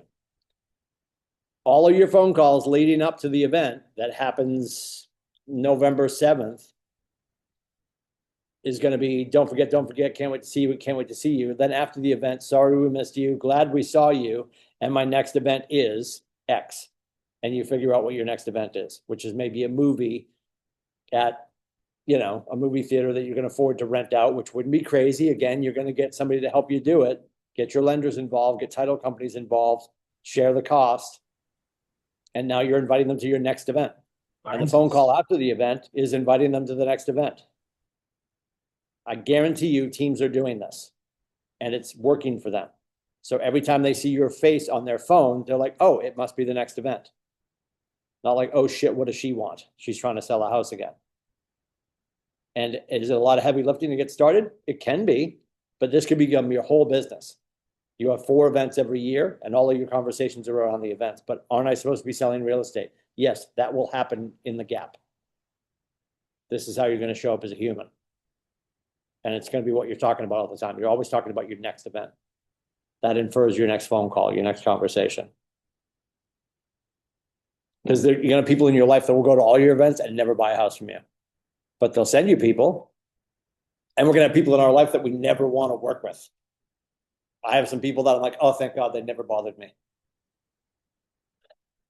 And I have some people that I work with that I would have loved to have sent to somebody else. But anyway, I think events are a huge opportunity for us. A huge opportunity for us. And there it is, the 7 to 10 years. So Jason Abrams made this pretty basic flow chart years ago, and it stuck. I mean, there's your move, right? At the apex of each of those hills, that's when the transaction takes place. And obviously, after the move, we're sort of starting at the base of the hill. That's the red dot at the bottom. The question you have to ask yourself is, are you willing to stay engaged with the Lindsays while they climb that hill up to their next transaction? Will you be there for that entire journey? And do you have to be there right beside them for the whole next 7 to 10 years? No, but how will you stay in touch with them? The challenge is most of our agents want to just show up right before they get to the top of the hill. Like, you don't want to wait. And I use the analogy of, if you've ever gone skiing at Bretton Woods on Martin Luther King weekend, and the line is like 7 miles before you actually get to the lift, and you get to the lift, and then the lift stops a couple times because it's windy or some kid at the top threw up, right? And you're on that journey to get to the top of the mountain for about 8 days. And then you finally get to ski down, and it's over like that. And then you're back at the bottom of the hill. Are you willing to wait in line with your friends while they take that journey back to the top of the mountain to the next transaction? And how will you do that? How will you show up in that gap? Will you be inviting them to events? Will you be calling because their dog passed away? Will you be calling because their daughter just got her MBA? Or are you just going to go on and throw up a red heart under the Facebook post? Like, that's the stuff we got to get away from. I'm not saying don't throw a red heart under the Facebook post about their daughter getting the MBA. Pick up the phone and call your friend who's probably emotionally going through some stuff because her kid's now done with school and there are no more summers at home. And she probably needs to talk about it, right? Because nobody else is doing that. I promise you, nobody else is doing that. Everybody's like, oh yeah, I liked it online. I mean, said with love. That's the laziest thing we could be doing as humans with each other right now. There's so much power in our voices. Lead follow-up, and here it is with all the things that go on in their entire life. Generating a lead, the follow-up, for 7 to 10 years, it could be. And then the transaction is going to take about 10 weeks. Sure. What's the program for everybody in there? Because not everybody's going to be on a 36 Connect. If you've got somebody that you met who wants to be an investor, we've got to set up a different smart plan. And if you go into the library for smart plans in Command, you're going to see there's thousands. Because people have taken the 36 Connect and they have made versions of their own. You will see that it says Jeff Gray underneath, and it will also say how many people have used it, and it's also rated. What I need you to remember too is that agents have gone in and taken the best practice from Texas, made it their own, and made it their unique practice. So before you decide that this very popular version of the 36 Connect is something I should utilize in New Hampshire or Maine or Vermont or Massachusetts, make sure that somebody didn't go in and specify it for Tucson, Arizona, because we don't want to get caught looking like idiots, which could happen if we don't proofread what the entire thing is, because people are going in, manipulating it to make it theirs, which is good. But just because it worked for somebody, it might be regionally locked, that it makes more sense to work somewhere else as opposed to making more sense to work for us here in New Hampshire. At the very least, go in, start with your own 36 Connect, grab the raw one, and then maybe over time make it yours. But you're going to have a different conversation for maybe the first time buyers. You're sending them a listing cart, and you're also sending them, things to do to get ready to move into your first house. Some sort of smart plan like that. A 36 Connect, maybe everybody could be on. I certainly didn't do that. I had people in my database that were on something, but not everybody was on the same thing. And investors, if you have investors, you know they can be very finicky and persnickety people. I wouldn't necessarily put them on something that's going to send them an email in April that says, it's April, you should rinse your screens. You're going to lose that guy overnight. So let's be really careful about what we're sending out to our folks. This is a story about Gene Arant. He is a mega agent with Keller Williams. The best story I heard was ages ago, Diana Kokoska, who was the original president of MAPS Coaching. She had Gene in one of her classes, and she asked him how his year was going. And he said, I'm tracking for 10 million. I'm tracking for maybe, he was a little over 10 million. So he was already a mega agent. Just so you guys know, mega agent, when we say that, that's an agent who's doing 10 million in volume annually consistently. So he was tracking for 10 million in volume. And he was like, yeah, I think I'm closer to 15. And she looked at him and she goes, can I tell you something, Gene? She goes, I think you're a $40 million producer masquerading as a $15 million producer. And what she meant was he had the potential to do more and he just wasn't doing it. And he started coaching with her and he's been a success story. So here we go. Gene Arant. And this is, if you have your workbook, it's going to be different than mine, but this is in the workbook. And this is also, if you want to listen to his story, he's on the podcast with Jason Abrams, the MREA podcast. It's episode number 72. So with over 30 years of experience in the real estate industry, Gene Arant runs a $100 million real estate business. His advice for this level of success: quit trying to make it complicated. He learned in Bold that he needed to have 20 conversations a day. That's it. He goes deeper to add that those conversations should be meaningful and they should come from contribution. Coming from contribution simply means shifting the focus entirely to helping others, whether it's answering real estate questions, offering advice on home improvements, or guiding them through the buying or selling process. Gene says if you do that, you don't ever have to ask for business. When Gene's team starts their lead generation for the morning, it's with the directive, go help somebody. At this point in his career, Gene's database, this is crazy. Gene's database is 30,000. Now, mind you, he's got a 7th level team, and I'm sure they're counting everybody on his team collectively, but 30,000 names. Shit. With so many people, there's no way to just remember to reach out to everyone with value and consistency. Everyone in the team's database is on a touch plan. And unless they ask to be taken off, they are contacted consistently and with value. Follow-up is so important that if a team member has more than 10 undone overdue tasks, they no longer receive leads from the team. Follow-up is the business. So be sure you're honoring your lead generation and lead follow-up time so you can build a database with a business as large as you want. So if you don't have what do you got? 72? 87. 87. So you're almost there. Yeah, just behind. Somewhere between 87 and 30,000. You're chasing Gene Arant. I love it. Wow. That's crazy. 30,000. I think I'm at I think I eclipsed 5,000 and I haven't added in a while. Shame on me. Benefits of a CRM, your customer relationship management system.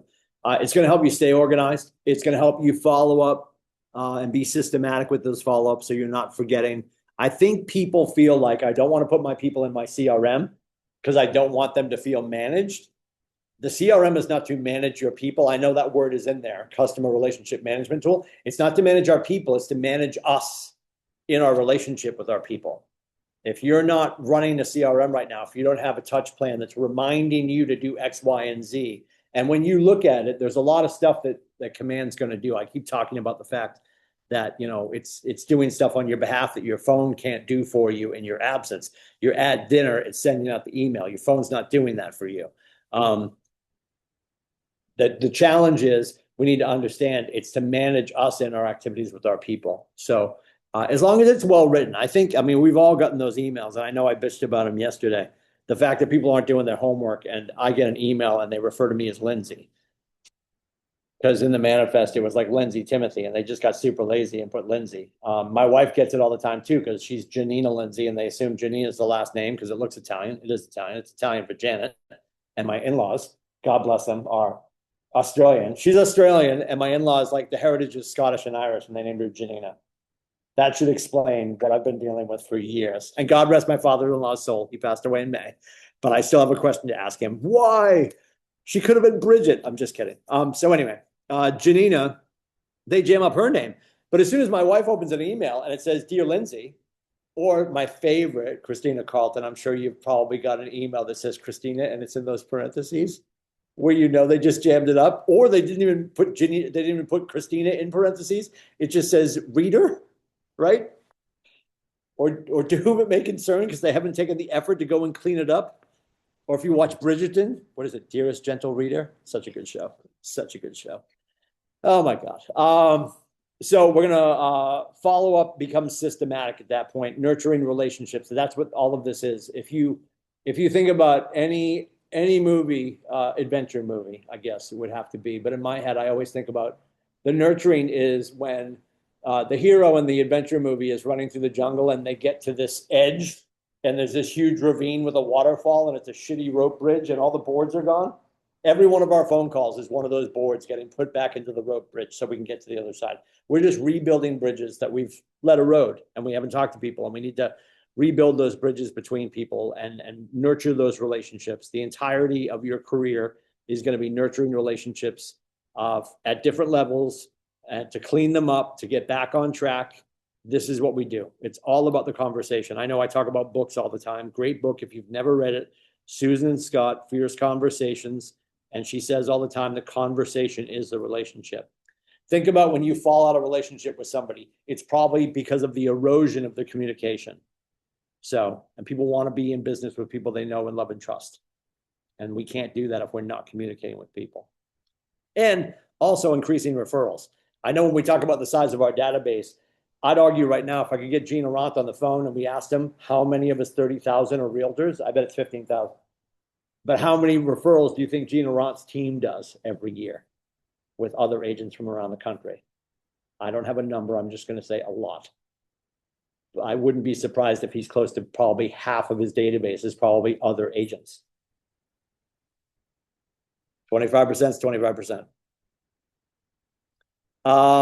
Having a daily list of who to call, email, and text keeps Richard's $116 million plus business running and growing.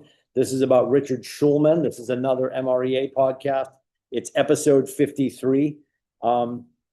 His success story: Richard Schulman found his way into a career as a real estate agent after growing tired of working as a professional house painter. Right away, he learned that he needed to treat it like a real job, and he found the best and most cost-effective lead generation method for him. As a $116 million plus per year producer, he attributes his success to creating a database and following up with it. Richard's database provides him with a daily list of who to call, email, or text. He makes sure that he has appropriate consent before calling, TCPA, Telephone Consumer Protection Act. If you have a relationship with somebody, I would not be worried about the TCPA thing. But we want to make sure if we're calling somebody for the first time, somebody we don't have a relationship with, we definitely want to make sure that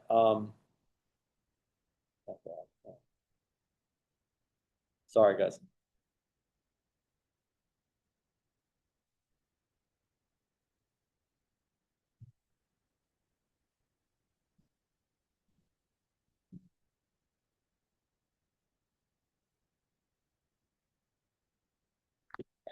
Sorry, I've got paperwork I've got to get notarized from my mother-in-law after the death of my father-in-law. And that's my lack of communication with everybody. My wife had it for me yesterday and she left it like where she thought I would remember to take it and then I didn't.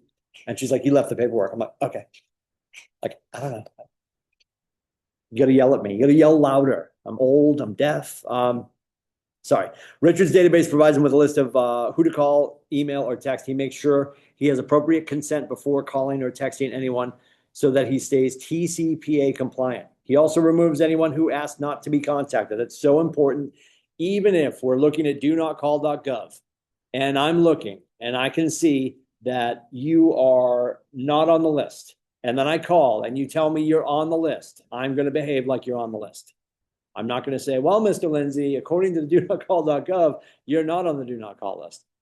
We have to take that with a grain of salt and be like, okay, cool. I'm sorry. I'll update my notes. Have a great day and get off the phone. That's how we do that.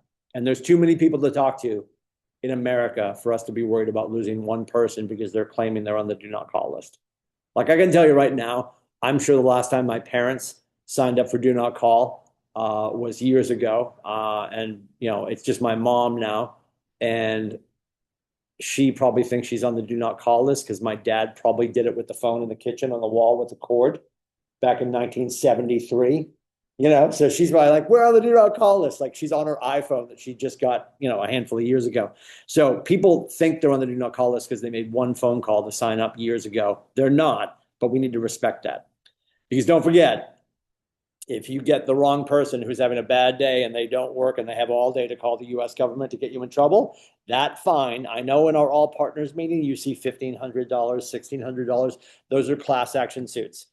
If you get your ass kicked all by yourself, it's close to $43,000.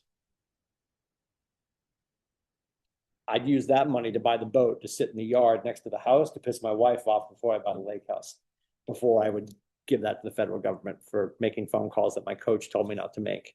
Awesome. I'm glad we covered that. Most of his contacts never leave his database. He illustrates this with the story of a client he represented 15 years ago. For the next 15 years, he consistently reached out via email, calls, and text, receiving fewer than 3 responses over the 15 years. Eventually, the client emailed him, ready to sell his house. Richard sees this 15-year journey as the perfect example of his model to follow up forever. Richard advises that a database should start with one sphere of influence and that it's a huge mistake to exclude anyone based on assumptions. He believes agents wrongly assume some people can't afford a home, when in his experience, many who he thought couldn't eventually do. Since nearly everyone wants to own real estate, everyone should be in the database. In his 21 years in the business, Richard states that he has never made a sales call. Instead of selling, he focuses on offering value, which leads to people asking him to help buy or sell a house. His strategy is to remain consistently in front of the contacts because the moment they decide to enter the market is always unpredictable. Forever follow-up equals a forever business, one that can support you and your family. Be consistent and get the right now and the later business that will sustain you.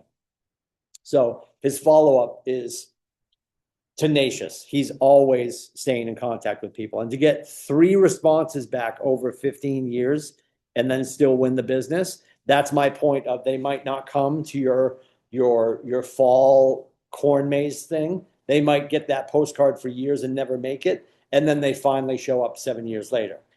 We shouldn't pull the invite because people aren't showing up to events. The invite is the caring. The invite is the physical marker to them that they're still on your mind. And I think when we're doing events like this, we have to look at it the same way when people are training for a marathon. The marathon is the celebration and the party, but all the growth happens during the 18 weeks in which they're training. So the benefit of you doing the event isn't the event. It's the conversations you're going to have leading up to that event.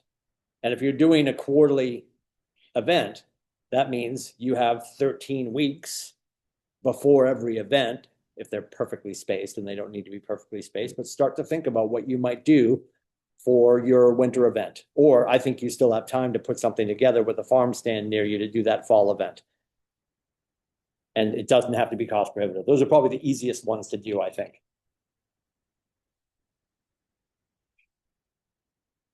Any thoughts on what we've talked about so far? Somebody lie to me and tell me you have thoughts. I mean, I said it yesterday. I've said it a lot. I'll say it again. Like, it's just, you go back to what you said about the importance of a database and actually using it. And, I'm still digging through mine, and I wish I would have done what I'm doing now day one, and I'd be way ahead of where I am now. So yeah, I just hope I don't think you can stress that importance enough, at least in my opinion. Yeah, I appreciate that. So true. I think every agent would tell you that they would have wanted to do the same as you, Jeff. Just, I wish I got started sooner, paying attention to my database, building my database, talking to my database.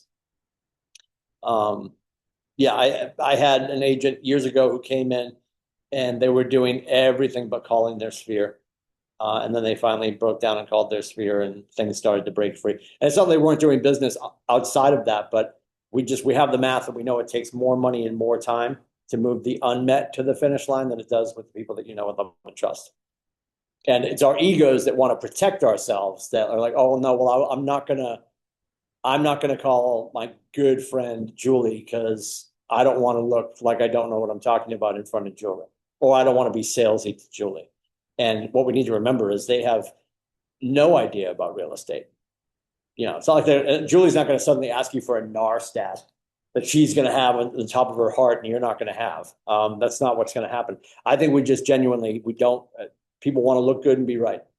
And if we get caught with our proverbial professional pants down and we're like, oh, I don't have the answer for that, which I'm telling you now, and I'll say this until I die. I never want to hear you say, I don't know. Please never say, I don't know. People say it all the time. I don't know. I'll find out. Don't say that. If your civilians, if your consumers, if your clients, if your friends are about to drop $1.1 million on a driveway in Portsmouth, they don't want to hear you say, I don't know. So get real comfortable saying, great question, Mr. Lindsay. Let me look into that for you. And be comfortable saying that a lot, because there's going to be so much in your entirety of your career that you're not going to know off the top of your head, because people come out of left field with questions. I remember my freshman year sitting in Bold, and Kathy Rourke said to me, she had just gotten off the phone during a break with her client, and she sort of laughed under her breath. I'm like, what's going on? She goes, I have bought and sold this house that I'm working on right now with my clients 6 times. And she goes, there's a new challenge every time. Like, oh no, I've bought and sold this. I mean, that's what appraisers will do. Like, oh, 123 Main Street. I know what that's worth. And they just sort of do a drive-by. You can't do it because the buyer's emotions are now, they're now the seller, and everything is changing. And we're never going to know all the things. We're never going to have carnal knowledge about all the questions that are going to come up. We're never going to be perfectly prepared. So we have to have the humility to just say, great question. Let me look into that for you. And know that in a moment's notice, you can text or call anybody on the staff. And if we don't have the answer, we have access to the answer, because there's, if you think about the chronologically, how many years of real estate experience exist at this company, right? The staff / the 565 of you that are here. We've got thousands of years of experience, and you have access to that. Talking about tags, tags allow you to easily search your database to pull up specific segments of people in order to communicate directly to them with information that brings value to their lives. Touches are any interaction or communication a real estate agent has with a potential or existing client. Tasks are specific, actionable items that need to be completed in the real estate process. And smart plans are a coordinated series of marketing and communication activities designed to achieve a specific goal. They don't have campaigns in there, but again, campaigns are date driven, where smart plans are really more long term. Just making sure that I'm going to be married when I get home.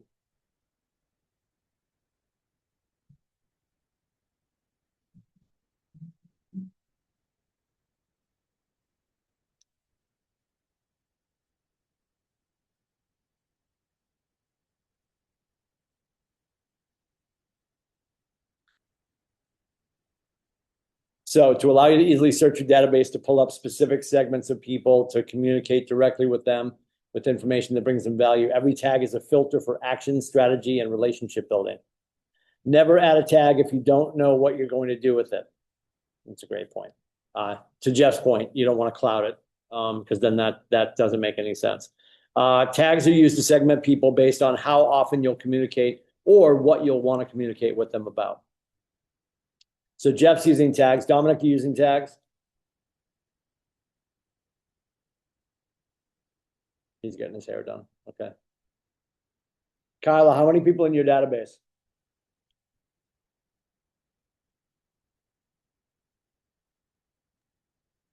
32. 32. Are you using any tags yet? Yeah. What tags are you using? I've got where they live, their job, how they became like a lead. Okay. Very good.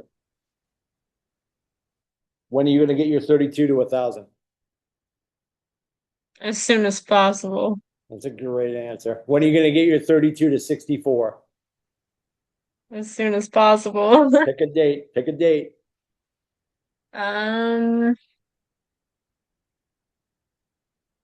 Where do you want your 3 database months. to be by Labor Day? Labor Day? Yep. How far away is that? We're about 30 days out.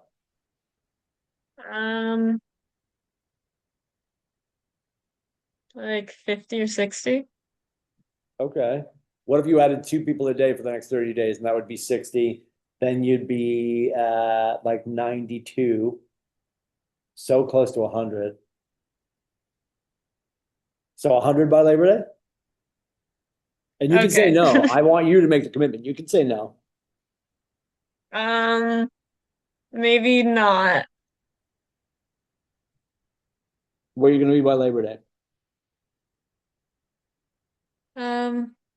80. September. All right. So September 4th, I'm going to give you the month, right? September 4th, you'll be at 80. Okay. All right. Everyone's going to set a reminder to check with Kyla on her 80 on September 4th. And Kyla's like, I'm leaving this brokerage. He's so annoying. We do this because we care. You know that, right? Just say yes. Yeah. Sure, Tim. Common database tags, sphere of influence, VIP, past client, referral, lead, agent, vendor, do not call, important. I appreciate do not call being there because it's not do not mail yet, right? You could still mail stuff to them. I'm sure do not mail is coming to a theater near us. There's do not email, of course. They can opt out of email, obviously, and you'll see that happen time and time again. Missing information, that's a great one. All the people that you still have to clean up, that's a smart one to do. Other tags are more specific to you, your history, and your business. They must be actionable. What will you do with it? What's the purpose that it serves? Again, don't cloud your database with just a bunch of tags because it is keeping you busy tagging stuff. We want it to be purposeful, so there's a reason to take action on it. Yeah, add a do not call tag in your database. Not a bad idea. I know some people, if they get the do not call, they're going to eradicate them from the database. I don't think that's a great idea. I think they said do not call. I think you can still mail to them. And then you might get the do not contact. What I can promise you is if you get a do not call from somebody and they're like, I'm on the do not call list, even though they're not on the do not call list and they tell you not to call again, that's cool. And you decide to still mail them something and they get that. And then they call this office and they get Nathan Dickey on the phone, and they're telling Nathan Dickey that his annoying agent did not call them after the request was granted, but they did mail them something. He will track you down and commend you on doing a great job. I promise you this. If you're doing your job, you're not going to get yelled at by Nate. So if you are getting people with do not call, I wouldn't kill them and pull them out of your database. I think you could still market to them. They asked for do not call. They didn't ask for do not mail. Everybody behaves differently around that. I'm not suggesting you try to do stuff to see if people are going to get pissed off, but I don't think that you blow somebody up just because they said, don't call me. There's my 2 cents. Add tags to contacts, add a sphere tag to your contacts that you entered. You can jot down notes and thoughts. And that's here's the other thing. The biggest struggle with people not making the first call is, well, I haven't talked to them in forever. The challenge with the follow-up call is one of 2 things. You either forget that you called them the first time, not that you forget that you called them, but you forget you had that initial conversation and then you call them the second time and repeat the questions from the first conversation. That looks uninformed. That looks really plastic. I wouldn't want to do that. The best reason for going into their contact card and adding notes is so you can pick up where you left off. Think about your relationship with some of your best friends. You haven't seen your friends you haven't been together for 4 years. You're all getting together and you're meeting for drinks and dinner. And as soon as you all get around the table, it's right back to like peas and carrots. Everybody's right back where they were. There's no clunkiness. There's no weird getting to know each other. You guys are right back to the same attitude of shoving each other into the bushes like you did in college. Like that same energy can show up if I've got notes from my last conversation with you. I can get back on the phone with you and pick up where I left off. That's the whole point. The benefit of having that contact card and being able to put notes in your contact card about your last interaction with people is so you can pick up where you left off. And it's not like, well, Julie, 6 months ago, right before you hung up, you coughed and then you were going to feed your cat. Like, that's not what I mean. Like, hey, remember when we last spoke, you were talking about X, Y, or Z? Like, that's you remembering what they were talking about. I know they're not in an industry where they're probably taking notes on what they talked to you about. But if you need that to make it easier for you to pick up the phone again, I think we use our contact cards in that regard. It's just a smart move. Touches or any interaction or communication with a real estate agent. that a real estate agent has with a potential or existing client. Examples of touches are sending emails, making TCPA compliant phone calls, sending direct mail, engaging on social media, or meeting in person. The aim of touches is to build relationships and keep mind share with your database. Touches should not be needed. Touches should be needed and relevant, I should say. Yeah, just calling. And here's some language that I think destroys our relationship with people. Certainly are on Mets. If you're making a phone call, are you cold? Yeah. I'm always cold. I run. No, but when I got in here, it was like an easy bake oven. Okay. And all these were up. It was tragic. Hang on, I'll bump up the jam a little bit. Sweaters, I forgot today. No, this thing's cruising right now. I'm bumping it up. Hang on. Don't mind us. We're just climate controlling here. When we call somebody, oh God, please help me with this one. When we call somebody, even though what we're doing is follow-up, and yes, we are quote unquote checking in, don't say that to them. If you're calling back one of your clients or somebody that you have, Jeff was just talking about the fact he's got like 15 people on his whiteboard that are milling about. The phone calls that I would make to those 15 people, I'm going to storyboard what I know their next activity should be. So I'm going to call and say, hey, Jason, hey, last time we talked, you were blah, blah, blah. Would you be opposed to X, Y, or Z? Like, and all of this stuff, if you haven't read Phil M. Jones, Exactly What to Say, and he also has another book called Phil M. Jones, Exactly What to Say for Real Estate Agents. He's really big on neurolinguistics and the way in which we speak to people. And if you're starting the conversation and you're opening up with, and don't do this, but like, don't open up with, hey, Tim, it's just me calling to check in, or I'm just following up. That is a red alert that you are making a sales interaction, as opposed to, hey, Tim, when we last spoke, you mentioned that you and Janina were going to X, Y, and Z. I was thinking about you guys, and maybe your next step is blah, blah, blah. Would you be open to that? And some of the language he would throw in front of that, Phil M. Jones would also throw in front of that. Hey, Tim, would you consider that you and Janina are open-minded? What is everybody going to answer to that? Yeah, everybody's going to be like, oh, yeah, of course. Why? Why do you ask? Well, here are my thoughts. I was thinking about you guys over the weekend, and I know what we want to get to by chicken giving is X. So would you be open this weekend to blah, blah, blah? Now, you just told me that you're open-minded. There's no way that you're going to shoot this down unless obviously you have some other commitment. So the point in all that is, please do not open up your follow-up calls or any of your calls with your people with just checking in. Unless the last time you talked to your friend Julie, her son broke his leg and you are actually checking it. But when we're opening up a sales interaction, don't open with following up and checking in. It is the worst way to start those calls. You know, last time we spoke, or hey, I was thinking about you guys over the weekend. Nobody's going to be offended when you say that. And then you storyboard what you know they should be doing next. And you let them self-discover that it's appropriate for them to take those actions. Our job is not to sell people on things. Our job is to help them make a decision.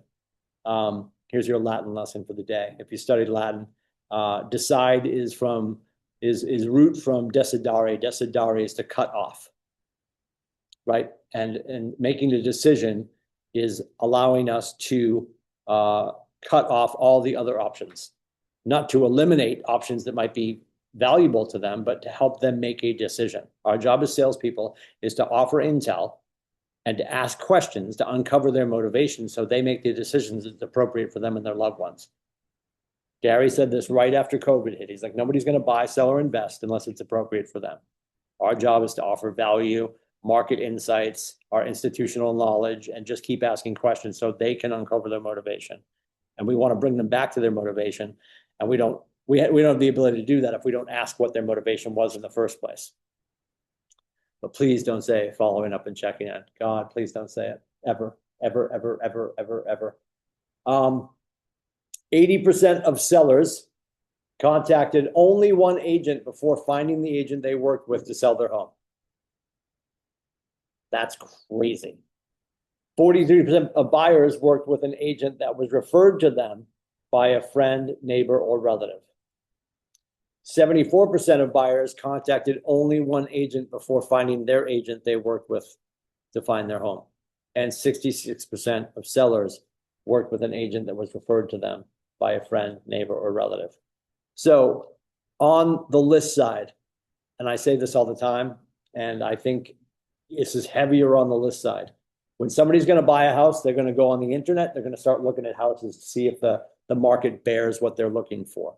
When you're doing open houses, you've got a lot of people walking in for the first time. Say it's springtime, the weather just got nice. He's in shorts and flip flops. They're both carrying their iced lattes. The sun's up. They get the windows down, and they're just getting into the spring market. And all they want to see is, does the market bear what we're looking for? The other thing to consider when you have those people walking through, and whether this number is accurate or not, I would argue it's pretty close. I would always imagine in my head, 50% of the people walking through this property today probably own a home. And there's a massive opportunity there. And then subconsciously, whether they know it or not, they are subconsciously interviewing you. And this is my argument for having great open houses. This is also my argument for not calling them open houses. And very few people have done this. But I think you say open house, and it's almost like Pavlov's dog. Like you just ring the bell and everybody thinks the same thing. Like, what is an open house? When somebody does an open house, when I say open house to you, and you guys have all seen good ones and bad ones, but the average American open house. Talk to me about when you walk into the average open house. And this is before you were real estate agents. Anybody? What we see. The whole experience, because I can taste my experience right now. I can't wait to tell you. Go ahead. You just see a bunch of cars outside. It's busy. Cars outside. Open the door. Yep. Yep. Where's the agent? He's sitting on a table. What's that? Depends on how busy it is. Okay. Yeah. Yeah. Either coming to talk to you right away, or you'll encounter them when you do along the way. Yeah. Maybe grab a piece of paper, maybe sign in. Okay. Maybe sign in. Okay. Yeah. Yep. Trying to go back to pre-real estate. Yeah. Yeah. So you always heard me joke about, like, there's 3 balloons out front. There's 4 stale cookies inside. Yes. There's some bottled waters on the counter. Unfortunately, they're burning a candle that's trying to cover up the stink in the house. Yes. Whether that is dog or cat or just Don't get me the started on lifestyle that. of the family. I'm not picking on families, but I'm fascinated when the family's nose blind to it. The realtor's trying to cover it up, and they've got a candle that, that's always a huge red flag to me. Yeah, the realtors, all the lights aren't on. Toilet seats up. What's that? Toilet seats are up. Toilet seats are up. Yeah, and the realtor's just sort of like leaning on the kitchen island on their phone. My point is, I think even the nomenclature, I would change the name. I would love to see people start to use listing launch.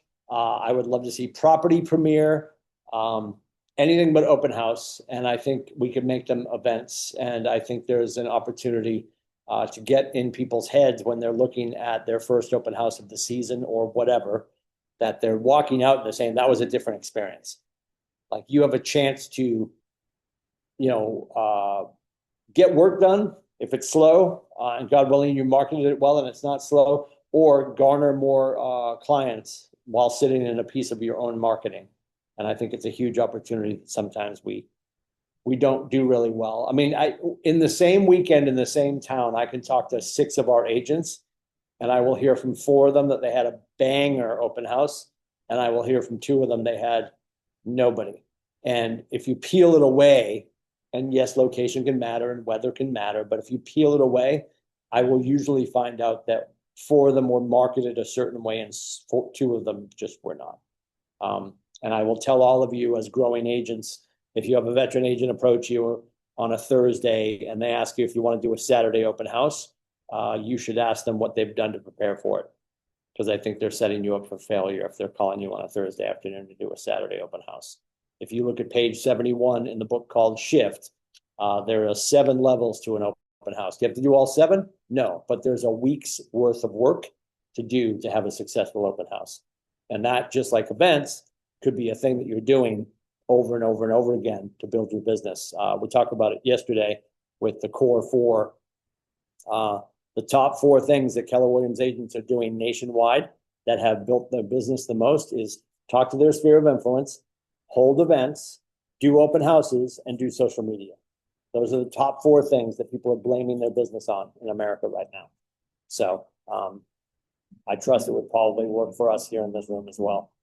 Valuable touches, build a relationship one step at a time. The goal is to build relationships now so that when people need real estate agents in the future, they already know and trust you. It's just that simple. Stay in touch. Stay in touch. We're gonna climb the staircase. We want to go from being a salesperson, which is transactional and functionary and self-interested, to a nice person, building rapport, likable and friendly, knowledgeable person, an expert who's resourceful, a helpful person who's a consultant and an advisor. And then we want to get to trusted advisor, fiduciary, and ethical. I would push the goal after that. And this isn't going to be for everybody, but I think you're going to find people along the way. It's going to be very natural. And I also, and this is going to sound so dated, but like I would never become Facebook friends with any of my clients until the deal was done. But invariably, as we're like leaving the closing, they're like, "Can we be Facebook friends now?" I'm like, "Yes." And that's my goal for everybody. If you choose to be, you're going to have some people that they're not a problemed client, but you're like, "Yeah, I don't see myself going out to dinner with these people or being really friendly with these people, but I'll stay in touch." But I think for a lot of us, above that trusted advisor, you become a friend. You're going to be at the housewarming, and that's another event that you could have for people. We did it quite often with people that allowed us to do it. We said, as a housewarming gift for you, we'd like to throw a party for you when you're ready to have it. And the benefit of that is you're going to ask them, how many people would you like to have at this? I'm going to ask you to give me the list of people you want invited. We're going to do this on your behalf. Because here's the differentiation. If you're selling somebody a $4 million house, the Lowe's gift card isn't really a great gift from you. And I shouldn't say that. The Lowe's gift card is exactly what we're allowed to do legally since we're recording this. My point is, when we would do those events, now we're doing this event, and we're gonna put it on for how many people they want to have at their house. And sometimes if we were selling the house in November, we weren't doing this until the spring, but we would throw the housewarming event. We would be doing the grilling. And if they didn't have a grill, we would show up with the grill and then leave that grill, right? And that's how you sneak in your housewarming gift, which is appropriate if somebody's buying a $4 million house. And that's the kind of stuff. But what was the access that we got? Who do they want in the room? And they're like, we probably wouldn't want more than 40 people here. So now what are they going to give us? The list of their best 40 people, right? And when we're making those phone calls to invite people, we're letting them know who we are and all that kind of stuff. And then you can have your lender there at the event, and there's giveaways and all this stuff, and you put on a great event. And now you've infected yourself into the top 40 people of a client that you just closed on any property. It doesn't have to be a $4 million property. But if you want to sneak in your actual housewarming gift and not your closing gift, you can do it that way. Simple enough. This is also really important too. This is about us making sure that we are connecting appropriately and building relationships, going from email to snail mail, social media, text messages, voice to voice, face to face. And I know people are like, "I'm not great on the phone, Timmy," or "I don't love the phone. I love to be face to face." I would agree with that. And you're going to set up those face to face meetings by getting with them on the phone, or maybe you're doing it via text message. But yes, face to face is absolutely the best way to communicate with people. They're getting your body language, they're getting your word choice, and they're getting your word delivery. And that is 100% of you. Voice to voice, at the very least, they're getting everything but your body language. Text message, we know things get lost in context without fail in text message if we're not super clear. And we put too much, we assume there's too much nuance, and we assume there's too much that is getting translated that's not getting translated. Certainly with our contracts, we want to be crystal clear. And outside of our contracts, our communication between us and our clients and us and the co-brokes and their clients wants to be crystal clear. So we need to make sure that we are explaining stuff to people like they're a 4-year-old. And I say that with all due respect. Too many people are just like, "Oh, they know what I mean." No, they don't. No, they don't. When you push that contract across the table, that has to be absolutely crystal clear. So if you fall off the face of the earth, another agent come in and be like, oh, this is exactly what Timmy meant. Not like, oh, you know what he usually means when he writes that? No. The contract does not care about your feelings. And the contract is not there to define nuance. The contract's there to be crystal clear. Because the contract is everything. Like, we don't have to be bad guys anymore. The contract doesn't have any feelings. And we just point back to the contract to keep us on track.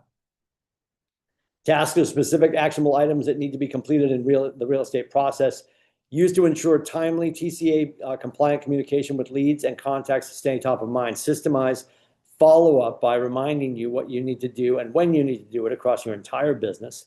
It's going to improve your conversion by enabling consistent nurturing. I'm going to read that one again because that's what we struggle with the most. Everyone would like to have more conversations, but we would certainly like to convert more of our conversations. So we want to improve our conversion by enabling consistent nurturing. Segment your efforts so you can prioritize high-value contacts and reduce your mental load. Miller's Law. Anybody understand what Miller's Law is? How many people are going to use AI to look it up? Anybody? Bueller? Bueller? Oh, we're getting there. That's the addition by subtraction, right? If you were to subtract two things from the things that you do every day that your business would still survive, then those two things are no longer vitals. Or am I just pulling stuff out of my butt? You looked it up, right? I did look it up. Go ahead. I was trying to follow along to see. I feel like it's part of it. Okay. Hang on. Miller's Law states that the average person holds 7 plus or minus 2 items in their short-term or working memory at a time. Okay. And Dominic, you said sort of the same thing, right? Miller's Law states that the average person can hold 7 plus or minus 2 items in their short-term working memory at a time. You're going to be keeping up with every member of your database multiple times a year while juggling clients, marketing, and much more. No one can remember it all. So what tasks might you want to add? So what do you think is most important? Lead gen. Yes. Your conversations for sure. And I'm going to repeat this. I thought it was brilliant when Ezra brought it up the other day. We had the panel at the All Partners meeting, and Ezra Hodgson mentioned this. He's from Zoller's team, and he's one of Mark's top agents. And everybody was talking about leverage. Allison Mueller was up there. She's a solo artist.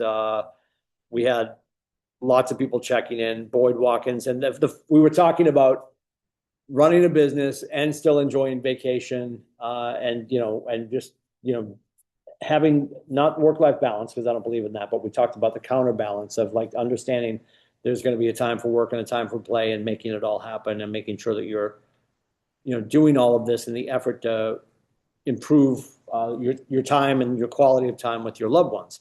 And Ezra made a great statement, and the semantics of it I just adored. He's like, I use the leverage of my team so I can go make money and not worry about getting paid.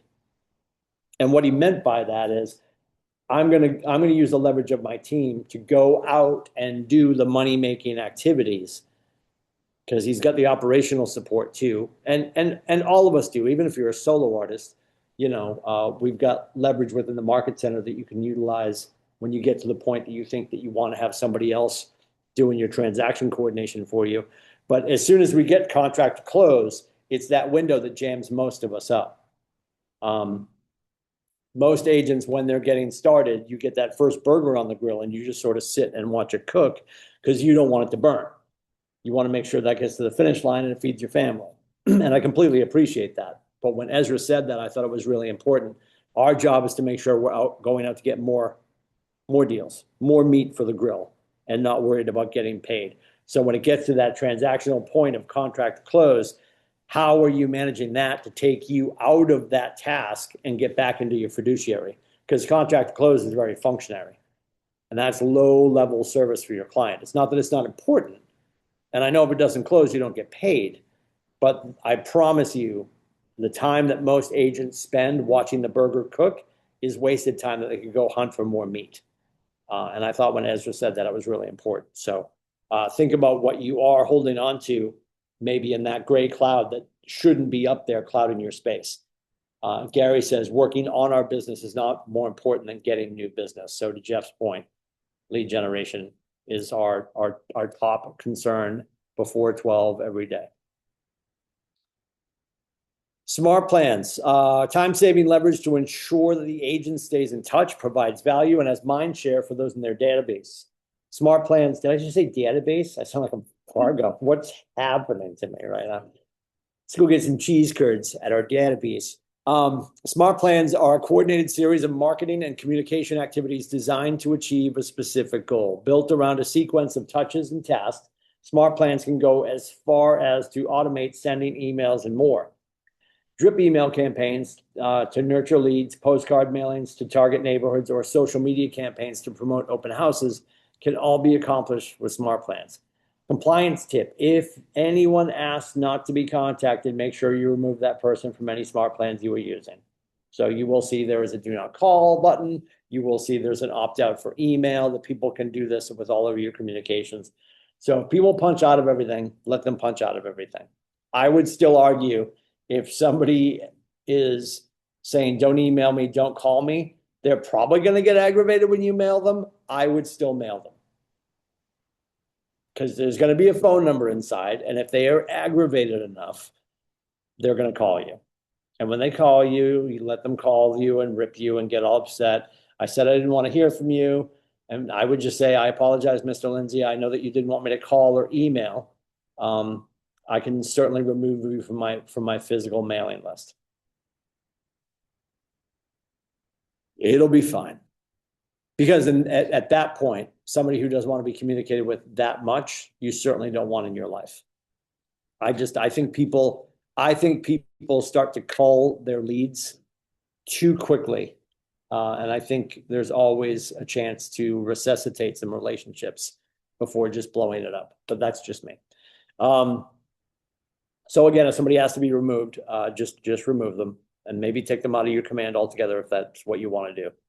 But I don't think that we need to remove them altogether. I just think we stop communicating with them in the way in which they asked us to stop. So a task versus smart plan. A task is a single specific action or reminder that you create to manage your daily activities. It can be associated with contacts, opportunities, or remain unlinked. You can include details like descriptions, due dates, priority levels, and hyperlinks. Manually created and completed, and they do not have automated sequences or triggers. Smart plans, it's an automated workflow designed to manage multiple steps over time. It can include actions like reminders for calls, which you would have to actually physically do, sending automated communications, which the system would do, or adding contacts to other smart plans, which would be a task that we would take on. It can be customized, scheduled, and set to repeat, allow for triggers like auto-enrollment based on tags, designed for automation and scalability, ideal for managing ongoing communication and follow-ups.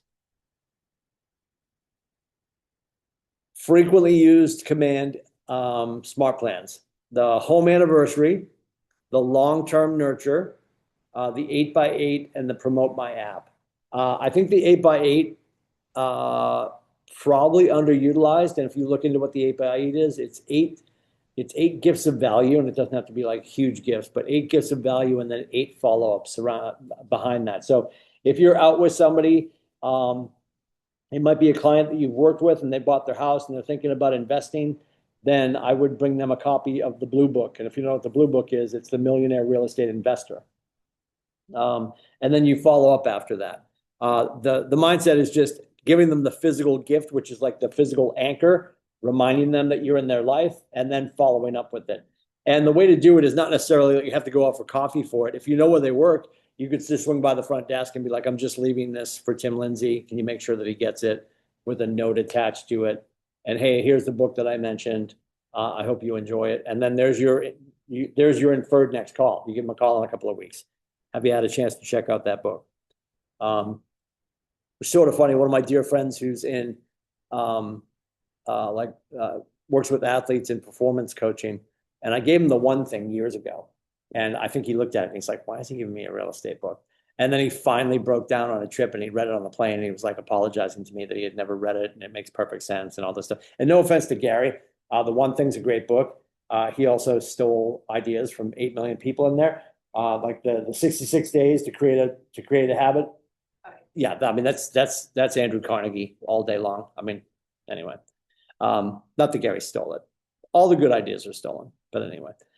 So lots of stuff like that. The Promote My App, I'm not against that. I think the Promote My App, I think your app on your phone, sharing your consumer app with them is the digital business card that they'll never lose. And I'm not anti-business card. And I know everyone's excited when they get started to get their business cards.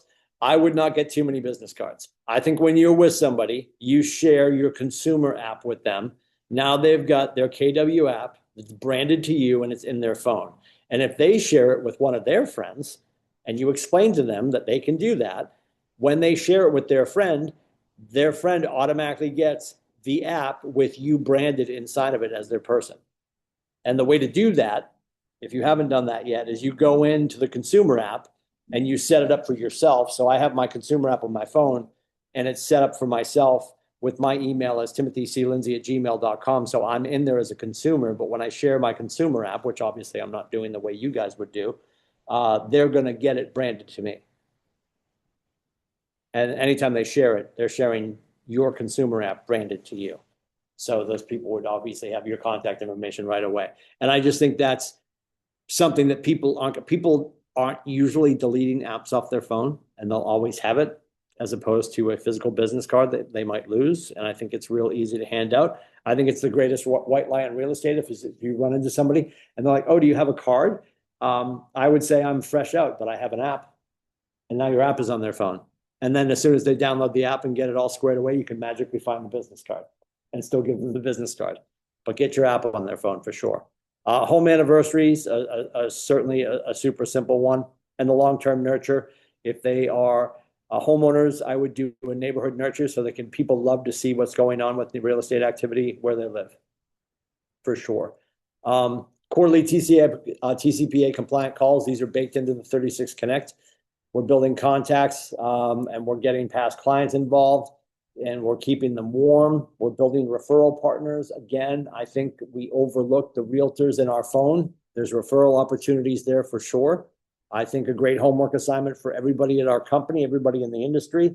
Everybody in the industry should have a great referral partner in all 50 states. I think sometimes agents overthink that and they're like, well, Texas is a big state. I need more than one person in Texas. No, you need a great person in Texas because who do they know? All the other great people in Texas. But then that puts you in integrity when you're at the barbecue in, the Labor Day barbecue, when Kyla's very excited about having 100 people in her command. See how I slipped that in? And she's all excited about that. And at the same time, somebody's asking her if they can help her aunt move from like Tulsa to Naples, Florida. She has somebody in Oklahoma and she has somebody in Florida and she can figure that out. So we don't feel like we're just saying, oh yeah, I know a bunch of people. Like start working on that list. Simple way to do it. Do you have a friend who lives in Seattle? If you have a friend who lives in Seattle, give them a call and say, hey, if you guys were going to move tomorrow, who would you call? Who would list your house? Oh, you know who's a great agent? This person. Then you call that person, introduce yourself, and ask if they would like a referral partner. Guess what they're going to say? Capital Y, yes. Biweekly neighborhood nurtures gives contact information on their current and or goal neighborhood every 2 weeks, so they can use it on their neighborhood or where they're going to be moving. It's an automated email, and it sends information about neighborhood market trends, stats, and recent sales. Has anybody been into, Jeff, have you been into the command for the Breakthrough 120 Smart Plan? No, not yet. What are you using right now for Smart Plans? Just kind of my own, like I'm just using my own. I haven't really gotten into any really like engagement. Okay. Smart Plans, which is going to be on my list of things I need to do with you come this fall and winter when I have a little bit more time. But yep. I use the birthday one. I made up my own for wedding anniversaries. Just really more to use it for like touch points to remind me to get in touch with people for big, life things, whatever. And neighborhood nurture I use a lot. That's just kind of an automatic one I put on every time I enter an address. I find the neighborhood, clicks, bang, see you later.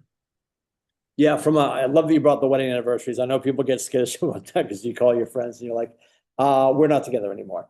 She slept with the pool boy, and you're like, oh, okay. So do you need a new place to live? Anyway, not that we're celebrating that. My point is, if you are going to do anniversaries, I think it's a great idea. And this is me being a guy picking on my people. I think it's a great idea to set a reminder, maybe 3 weeks out, probably 3 weeks out. I would call the guy and just say, hey, what's going on, Timmy? I was thinking about you guys. I know you have your anniversary perfectly. Actually, Labor Day weekend, Kyla. You'll have 100 people in your database, and my wife will have tolerated me for 30 years. God bless her. So you call me 3 weeks before Labor Day weekend, 9696. Is that not brilliant? Am I the smartest guy on the planet? I did the same. How could I forget that? So 9696. You did it. What's yours? 9/23/23. Just have it, yeah. Amen. Pick the date for you. Amen. So you call me 3 weeks out and you're like, hey, what are you doing? What are you doing for the 30th or any of the anniversaries? And it was like, yeah, I haven't really got around to that. If you're inclined to do so, and this is concierge level service, right? Hey, what does she love? Let me call and make the reservation for you. Like, it's a little tiny thing, but just do that. Do that. Like, that's the simplest thing. Let me take that off your plate. I'm happy to do it. You know, cure, love, cure. I'll call Julie, right? Julie's not taking my calls, but I love Julie Cutting. New restaurant opening, by the way, Char. Have you seen that? She's opening a steak place. Is it downtown? Yeah, I believe so. It's gonna be fantastic. Anyway, so Those maybe new you're doing buildings that. off Maplewood. Is it off Maplewood? Yeah, right across. It's in the building right in front of Barrio. Okay, gotcha. Perfect. Yeah, it's gonna be fantastic. I love her. She's a genius. I think that's a little tiny thing, and maybe it doesn't seem like a big thing. It's a big thing.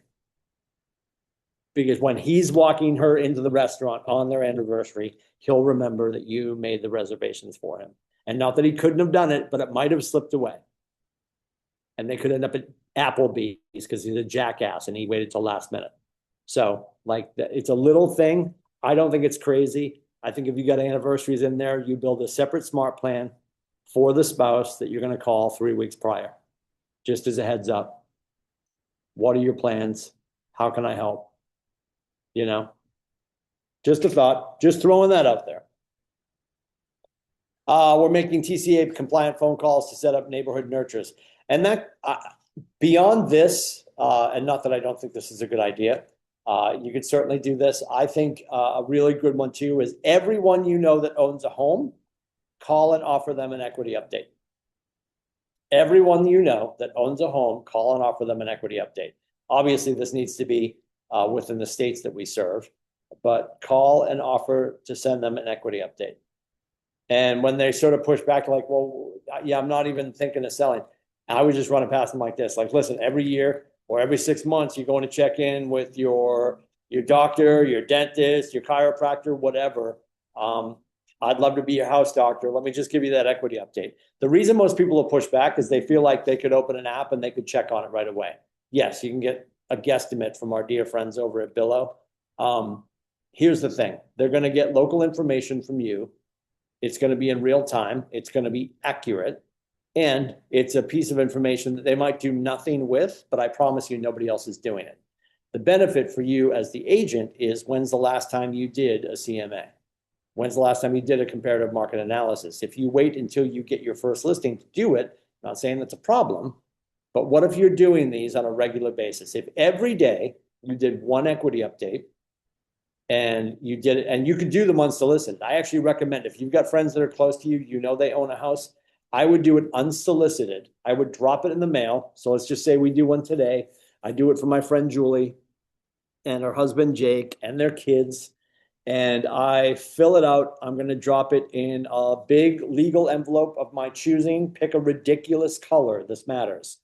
Pick a ridiculous color. And it's done. It's in. There's a cover letter. And the cover letter is going to say something like, hey, Julie, spending some time on the numbers in Newington. I spent some time on your street. I drilled down on your house. Here's a report on your property. I'd love to hear your input once you have a chance to review it. Talk to you soon. Have a great weekend. I drop it in the mail. It's in the mail in a big lime green envelope. And I mean like the color on the top of your, well, it's on the top of our screen here. Like just a heinous color, safety orange, hot pink, lime green. And when I call her, hey, Julie, it's Timmy. I was working on some numbers in Newington, spent some time on your property. I just dropped an equity update in the mail for you and Jake. I'll get in touch with you in a couple days when I trust that you've received it. I'd love to hear your thoughts on the numbers. So we're not asking if she wants it because she'll probably say no. And sending it isn't going to piss her off. You're doing something no other agent has done. And they might do nothing with the information, especially if they have short people. They're probably waiting for their short people to graduate high school. But coming up on Labor Day weekend, that report's hanging around in their house. They start having a conversation with the other people at their party about where their equity is, quote unquote. And people are just like, oh, do you think that Jeff would do that for me? Yeah, Jeff's nodding. And I'm like, yeah, I'm sure he would. And now you're just infecting people with like, oh, this, or you're going to get people that say to Jeff's clients or friends, God, I've never seen that before. He just randomly sent that to you. The benefit, again, for you as an agent is you're doing one every day. You're sending it out to people to make them aware of what they have for value in their house. And you're building the fast twitch muscle. So when you do set to do the CMA, that's going to be the thing that's going to help you win the listing, you're not freaking out. You could do them with your eyes closed at this point.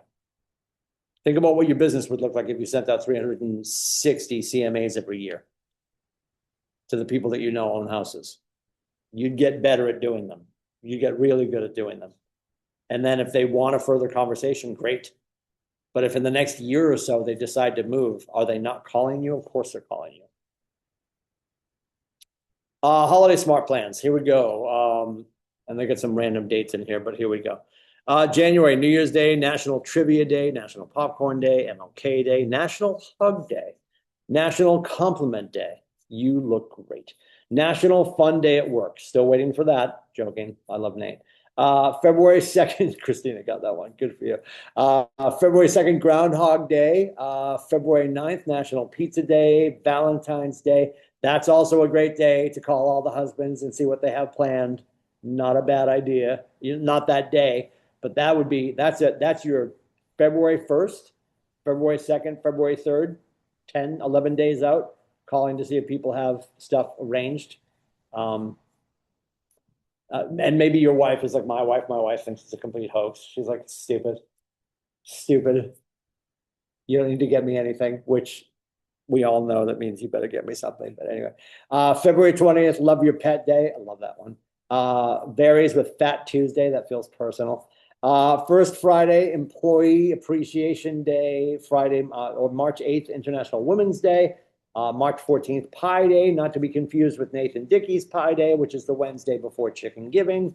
You should be here. This room is full of pie, not the math, 3.14. March 17th, St. Patrick's Day. Around March 20th, the first day of spring, at the vernal equinox, and then National Puppy Day, March 23rd. I had no idea. You could do all of those. But if I'm looking, and I know I have a whole bunch of people, and this could be a stupid project, but also an easy project. Like right now, if I think about people that I see on FaceSpace making pizza at their house, Ryan Collins, our insurance guy at HBL Insurance, has a pizza oven in his house. And his kids, he probably makes pizza with his kids multiple times a week, but he definitely posts when he makes pizza on Friday. So that could be an easy phone call to your client that is clearly a fan of pizza. What are you doing for pizza day? Just a thought. Like, how are we staying connected? And how are we staying connected with that stuff that they care about, right? MRE Energy Plan. We talked about this yesterday. What are you doing before you let the world get it? You first thing in the morning. Robert Kiyosaki from Rich Dad Poor Dad talks about the millionaire hour. Are you doing something for yourself, whether it is contemplative prayer or it's meditation, something spiritual? Are you doing something for your fitness? Are you handling your nutrition? What are you doing to save some quiet space for yourself, for your emotional wellness, your mental wellness, before we get into that business portion of our day, which is also in the morning. But I would argue between 6 and 9, you're taking care of yourself. Between 9 and 12, you're checking in with your clients. Then there's lunch, then there's appointments. If there's no appointments, maybe you get back to lead generation. or maybe you go have the rest of the day for yourself. I don't think that we need to be in lead generation all day. Certainly if you feel smoked, and I know I've shared this a million times, in our old building on Islington Street, which is where Nathan started this way back in 2004. When I started in 2010, he would hear me on the phone. And if I was just having a shitty day, and I was pretty good on the phone, but if I was having you would just you were rotting the people around you. Like he would just walk over. He's like, you just got to go home. Like you're not having a good day. Just go home. Because I'm sitting next to JV because we were both working on the team with him at the time. And he's like, just go. And that's the beauty of what we do. Like if Jeff's getting his face kicked in, he's like, you know what? I'm going to go make lunch and I'm not coming back today because there's no part of me that's going to recover. And I would argue if you're smoking it, I would, work through lunch and keep working until you're exhausted. But if like you're just magical on the phone, I wouldn't walk away. But we have to remember not to catastrophize what we do. And if you're just having a bad day, let it go and come back tomorrow. And without fail, if you get through to your 10 conversations or you have your 14th conversation and you get an appointment booked, I promise all of you, you're doing better than most. Agents in this country, in this industry, are not doing the job they're supposed to do before 12 o'clock. End of story. And that shows up in the math. We went over the math yesterday and I forget what it was, but some ridiculous number, like 70 something % of agents haven't sold a house yet this year out of the 1.5 million agents. And there's a bunch of them in there that are doing the work and it just hasn't clicked yet. We talked about that earlier. Most of them just aren't doing the work. And it's not because they're avoiding the work. There's a bunch of kids that are licensed that are part of the 1.5 that aren't even doing it. They're at Liberty Mutual and they got their license because they're going to sell their aunt's house. But their aunt's 32 and she doesn't smoke. So it's like, she's not going to die anytime soon, right? Like she's not going into hospice anytime soon. So we've got to remember that most of the kids that are licensed, a lot of them aren't even actively doing real estate. But most agents in this country haven't sold a house yet, and it's because they're not doing the work. Simple. It is that simple. We learned how to bring value to those in our database by making sure that we're communicating usefully and in relevant information with care and become their trusted advisor. We're going to stay away from checking in. We're going to stay away from saying that we're following up. And automating our follow-up in our CRM with tags and tasks and smart plans. There's the Breakthrough 120 smart plan in Command. I would recommend that you start to get people into that 36 Connect. I would get people into something, figure out what smart plan makes sense.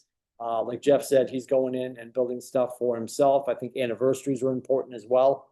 Don't overwhelm yourself. Just start to get people plugged into a smart plan so you can have the system working for you on your behalf while you're doing other things. That's most important. Make sure you're adding tags to your command as you go, not just for the sake of adding tags. Make sure they're useful and actionable. Time block your lead generation, and that's baked into our calendar, right? Every day we tell you where your face can be to do your stuff. And again, if you go into Breakthrough Club and you're just in there and it feels like you don't want to be in there, that's all the more reason that you should be in there. If you go in there, and it's never crowded, I can tell you that. It's never crowded, but the people in there are doing the work. Alice Kabaki's in there quite often. Jeff's in there quite often. Dominic's in there quite often. Without fail, the people in there are connecting with people. They're building their book of business. Jeff, you got 15 people on your whiteboard? Yep. Not from avoiding the work is my point. And our first person that can blame something on Breakthrough Club, and we started this, I think we're in our 4th year now of Breakthrough Club. It was Alice Kabaki, who's a veteran agent. And in the first 2 weeks, she got a $2.6 million house because she was making the phone calls that she would have been making, but she was cool enough to come make them with us, which is also important. Making sure that you're reaching out to people and you're having the conversations, at least 10 real estate conversations a day. Make that your bare minimum. If you do your work today and you only get to 6 conversations, that's okay, because it's better than what most people are doing. And it's better than what you would have done if you didn't make any calls. So I do not want you to blow up progress for perfection. Don't tell yourself I'm not going to make any calls because I know I'm not going to get to 10. Just start to have conversations with people. It will get easier and you'll become more comfortable with it and sound more natural. And that will make it easier on the people that you're calling. But just call the people that you know and love and trust and talk about life. Don't talk about business. Business will come up. We are blessed to be in an industry that people want to talk about. So take advantage of that. The last thing on that list was ahas. What do we have for ahas? Lie to me and tell me you learned something. Anything. Give me 3 before we escape. I don't know if it was an aha, but I think something that's just like feeling more solidified as something I need to remind myself is like, as you're reaching out to people and it feels uncomfortable. I think one thing I always try to remind myself is like, nobody is thinking about you as much as you're thinking about yourself. Yes. And if I'm like looking back on a conversation being like, wow, like I did not word that correctly or like wasn't on my A game, I'm ruminating on it. They probably haven't thought about me since the minute I walked away. So in some ways that just helps me feel better about like putting myself out there and having those conversations because I know I'll be thinking about it way more than they will from like a personal perspective. Yes. Nobody's thinking about every piece of the conversation when you walk away. And I think this over time for sure. Like I think the younger we are, the more we probably Are more self-conscious. expound upon how much people are thinking. And that's why I always say, like, you making the phone calls and having the conversations with the people, nobody's waking up today, said with love, nobody's waking up today, nobody's feet hit the floor today and they're like, oh shit, I hope Kyla has enough lifting. It's like nobody's thinking that. Nobody's thinking that. And for us to call and talk to your friend who landscapes and then it's getting into the winter months and then just be like, hey, I was thinking about you. I know the seasons are changing. Are you booked on driveways? Do you have the business you need to sustain yourself through the winter? And just draw that correlation that that's a real estate adjacent conversation. You're helping build their business. At the same time, like just all those conversations. Nobody's thinking about us in that regard. And nobody's overthinking like, wow, she didn't answer my question perfectly or any of that kind of stuff. Everybody's got their own shit they're worried about and they're dealing with. And us showing up as a friend, asking questions about them, asking how we can help, asking if they need more driveways to plow in the winter to sustain their landscaping / service business throughout the holiday season is just a simple ask. And not getting on the phone with people because you think that they're going to spend the rest of the day calling all of your friends and saying, she just called me and she asked X, Y. Like, they're not doing that. They're just not doing it. They're going to be happy they heard from you for sure. What else we got? Deep thoughts.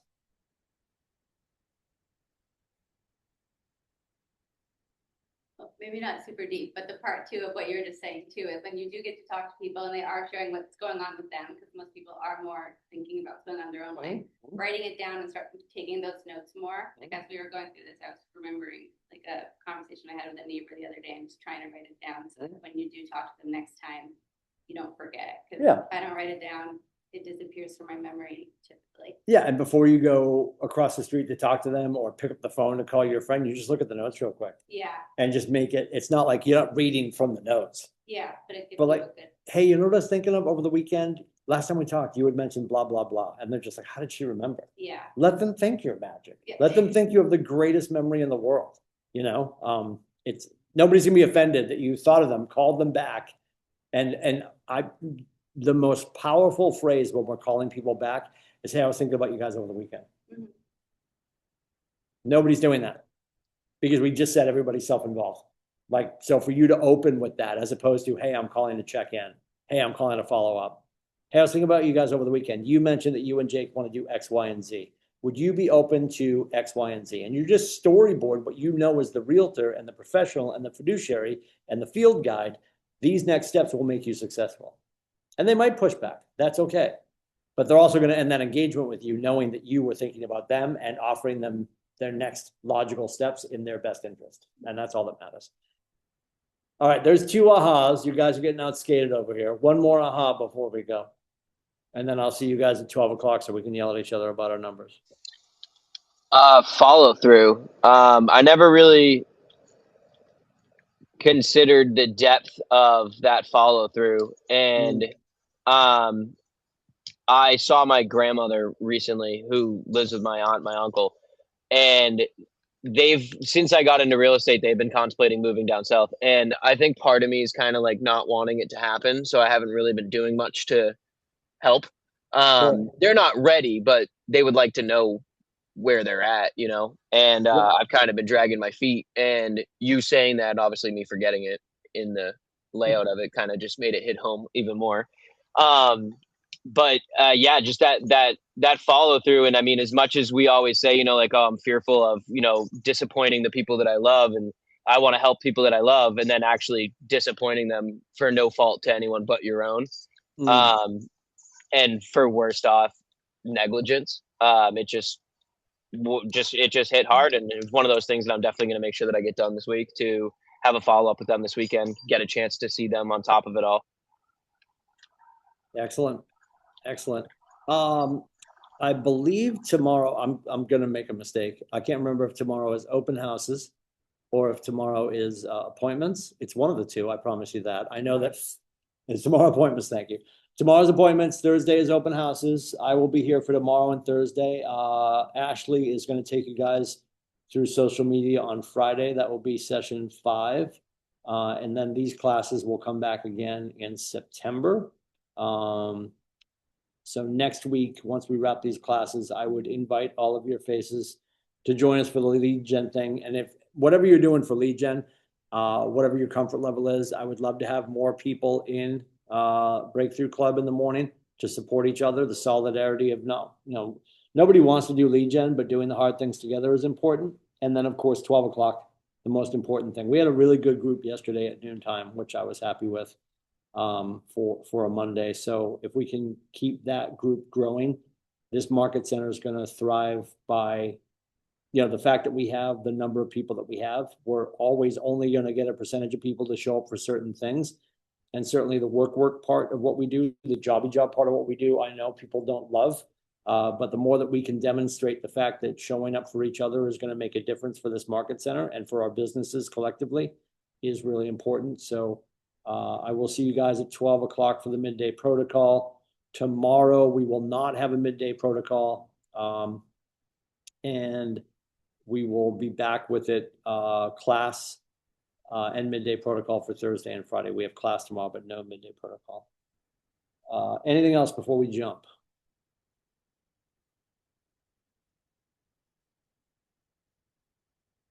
Kyla, September 4th, you'll be at 80. Did you say 800 or 80, Kyla?